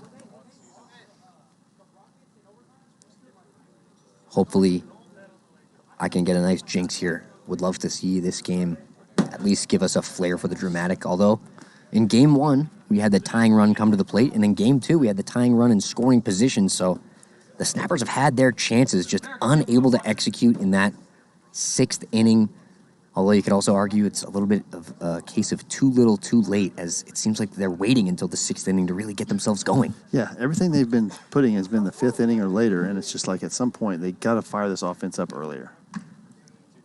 Yes, noob, it's past my bedtime. I missed the early bird special. We might be able to get you home by 9 p.m. if we. If I don't jinx us and it turns into an 11-inning game, Jesse Capps fouls that one back to start the inning. Great swing by Jesse there.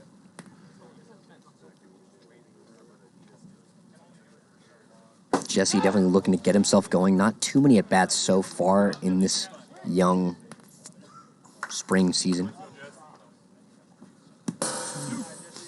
Bounces that one in there, 2-2 count. Wrong kind of guy to gas it up to. Jesse won't swing at that. He's looking to get on base any way he can. Anything that looks remotely fast, he won't swing at. I heard it. Bell. You're my biggest fan. You're my biggest fan,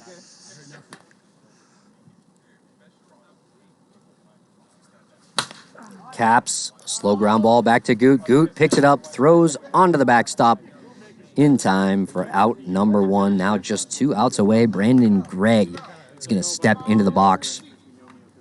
Lets his hair down here in game 3, trying to get something going. Yeah, so it's a battle of the best hair between him and Bird. Yeah, Greg letting his hair down kind of reminds me of, when a batter in Major League Baseball is in a slump and they start putting their socks up high, even though that's not something they normally do. Trying to find an internal slump buster. Yeah, that's the reason I cut my hair. Didn't want to get swept again. Hopefully that makes the difference against us tomorrow. Well, that's what I told everybody. I mean, I saw Chen had his hair cut. He was back east. And they won their last series. I told you don't have to shave your head. We haven't played you yet. Poll open for only 60 seconds. Be ready. Yes, so who do you guys want in the booth? Get your votes ready as Brandon Gregg draws a walk. That poll may be further away than we think, Brad. What do I do now? I think we're talking about last week. I'm trying to forget. Oh, yeah. I cut my hair. I hope no one recognizes me tomorrow from last week's series. Weber swings, fouls that one down the third baseline. Big smile on his face. Seemed like he kind of got fooled on that pitch, but still able to get a piece. As Goot spikes that one at 58.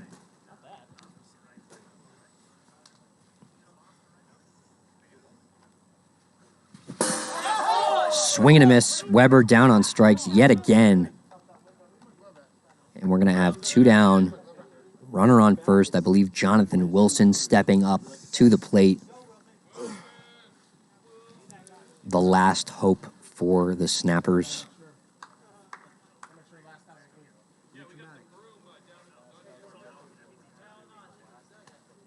Tying run in the hole. Snappers not in a good position here. That's right. Adam Couts is going to be signing the game ball after they get this final out. I'm going to be trying to make sure we get that ball as Wilson flies this to center. Is that going to be the game? Spencer Barrick reels it in. And I'm going to have to go get that ball, get that signed by... GK's got it. Looks like Greg Kelly's going to be tossing that up here into the booth. I've got the ball here to be signed by Adam Couts. And that poll is now open. It's only going to be open for about a minute, so make sure you get those votes in. And down in the control room, if we can get that opened up so we can that see who it window is. Down in the bottom left open. And I'll be down, as well. Down there to get that guy. You let me know who it is, and I'll bring him up. That's right. It looks like Adam Couts is starting. Go get Adam Couts anyway. I believe Ryan Chen also is going to be signing a ball. So go get me a ball, Chen and Couts. We're going to be redeeming that just ahead. Snappers ones. Thank you for watching. Looks like you see Couts breaking out the broom there, miming the sweep as the ones take down the Snappers in Game 3. A score of 5-1. The ones win Game 1 by a score of 6-2. Game 2 by a score of 3-2. And Game 3, 5-1. Adam Couts, how you doing? You just won the poll. It looks like you're about to win the Who Do You Want to See in the Booth anyway. Okay, here we go. But here is the game ball. Here, I'm going to write on here, Snappers. Let's go, baby. We like a little sweep of the Snappers, even though they're a little depleted. We'll take it. Snappers at ones, at the ones. Oh, yeah, we're putting the date and everything on Yeah, there. what's today's date? IG, I should know that. Everybody follow our IG, PLW ones, the ones. You are the one. What is it? The chosen ones? The chosen ones, baby. Come on. We're out here. Hey, come here, Chen. Looks like it's Pi Hop in Day, here, March Chen, too. 14th. We getting both of us out here. 3.14. Yeah, slide over. Let's yeah, get room we for always both shout of you out guys. J-Dub, his big old, 3/14, Yeah, bro, Chen's tall enough anyways, 2022. Get you a mic right here, Chen. My And man Chen right here. this Best tandem in the league. Your boy. is from the final out of the game. Spencer Barrick just caught this ball. In center field. Snappers Yep. Good at little the catch out ones. there. 31422. Adam Couts, you need to sign this ball. Got You you. could add a little sweet note maybe. You already know, bro. I'm going to customize it for him. Come on. And we had a second ball redeemed to be signed by Ryan Chen. Great signature there. If I have no idea who it is, that's how you know it's a good signature. That's how you know. We're going to do a little...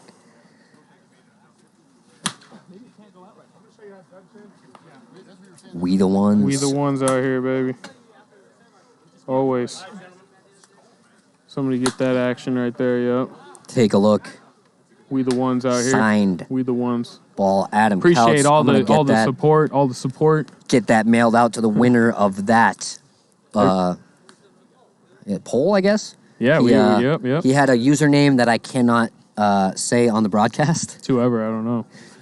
I believe Give me money. Chen that's going out to Dragon Lady. Dragon so Lady. you could probably hand We that love over Dragon to Lady. Trevor Shout out Bauer. to Dragon Lady. Always love the support. She is a #1 fan of PLW. Dragon so Lady shout out about to her. get the signed ball. We'll have to hand that right off over to Trevor Bauer on my left down here, turning in Skycam 1. The stream team was amazing tonight. Shout out the stream team.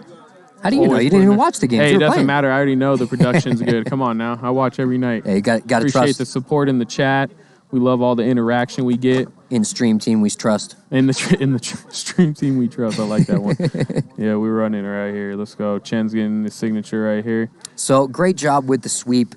So Yeah, you just played against the Snappers. Yep. Obviously there was some wind last time, T-shirt as you cannons, see. T-shirt cannons. As you Schmitty's see. tossing balls at me. Cody I got Schmidt hands out here trying to though, get boys. That's the involved. funny thing. How many can you I'm out catch here. at once? You know what I'm saying? So you got the sweep this time. Yep. So game 1, Chen really cruising, Mm-hmm. walks out, I believe, in the 6th inning, and then the Snappers are able to get the tying run to the plate. Yeah. Game 2, they are able to get the tying run into scoring position with Shane Weber at the plate. So Yep. was there ever a doubt? No, yeah. I mean, in our head, no. But the Snappers, they're good competitors. They've been in big games. They fight tooth and nail. A freaking one-handed Taylor Briner. He's still out here doing the thing. You know, he's still a threat at the dish. Almost had regardless. an opposite field home You know run. what I'm saying? That you never know what that guy. You know, he's TB7 out here. So no, it's credit to them. But we finished the job. We executed when we had to, and you know, they put some good at bats together. But we made the plays when we had to, and yeah, just got that sweep. A relentless ones lineup.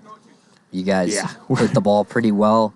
I'm telling you right now, yeah, we're getting deeper and deeper. I mean, Goot's starting to swing it. You know, Llewellyn hasn't come Goot around. with a couple great pitching performances as well. Oh, man, Goot is out here he's making a statement this season. You know, he is one of the nastiest pitchers I think on he's going to the start. league. I think he's going to start taking your innings so they can leave you at He already shortstop. has. He already has. And I'm okay with it because the man is carving, and I am definitely okay with it. He can take my innings. He can, you know, I think he's 6-0 on the year now. Yeah, I believe with you pitching, they had an error at shortstop. So Yeah. gotta keep that Gold Glover staying put. No doubt. I will swing it for us, and I will come in when needed, and we will just keep getting W's because that's the recipe right there. If you have 6 fielders on the ones, are you the ones or the Sixers? That's a good one. Hardy Har.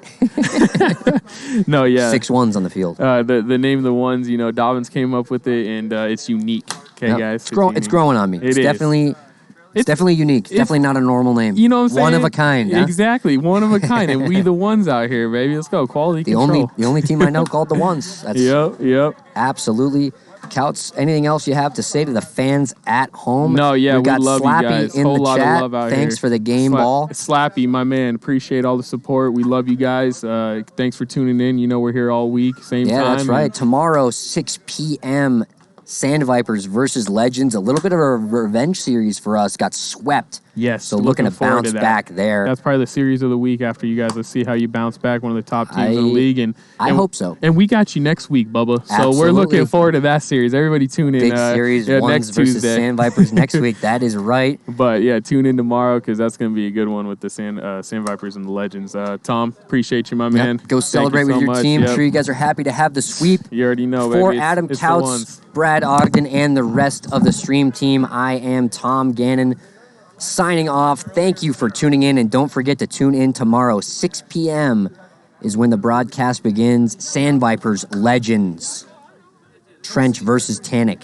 Don't forget to tune in. And thanks for tuning in. Come see the Legends do it again.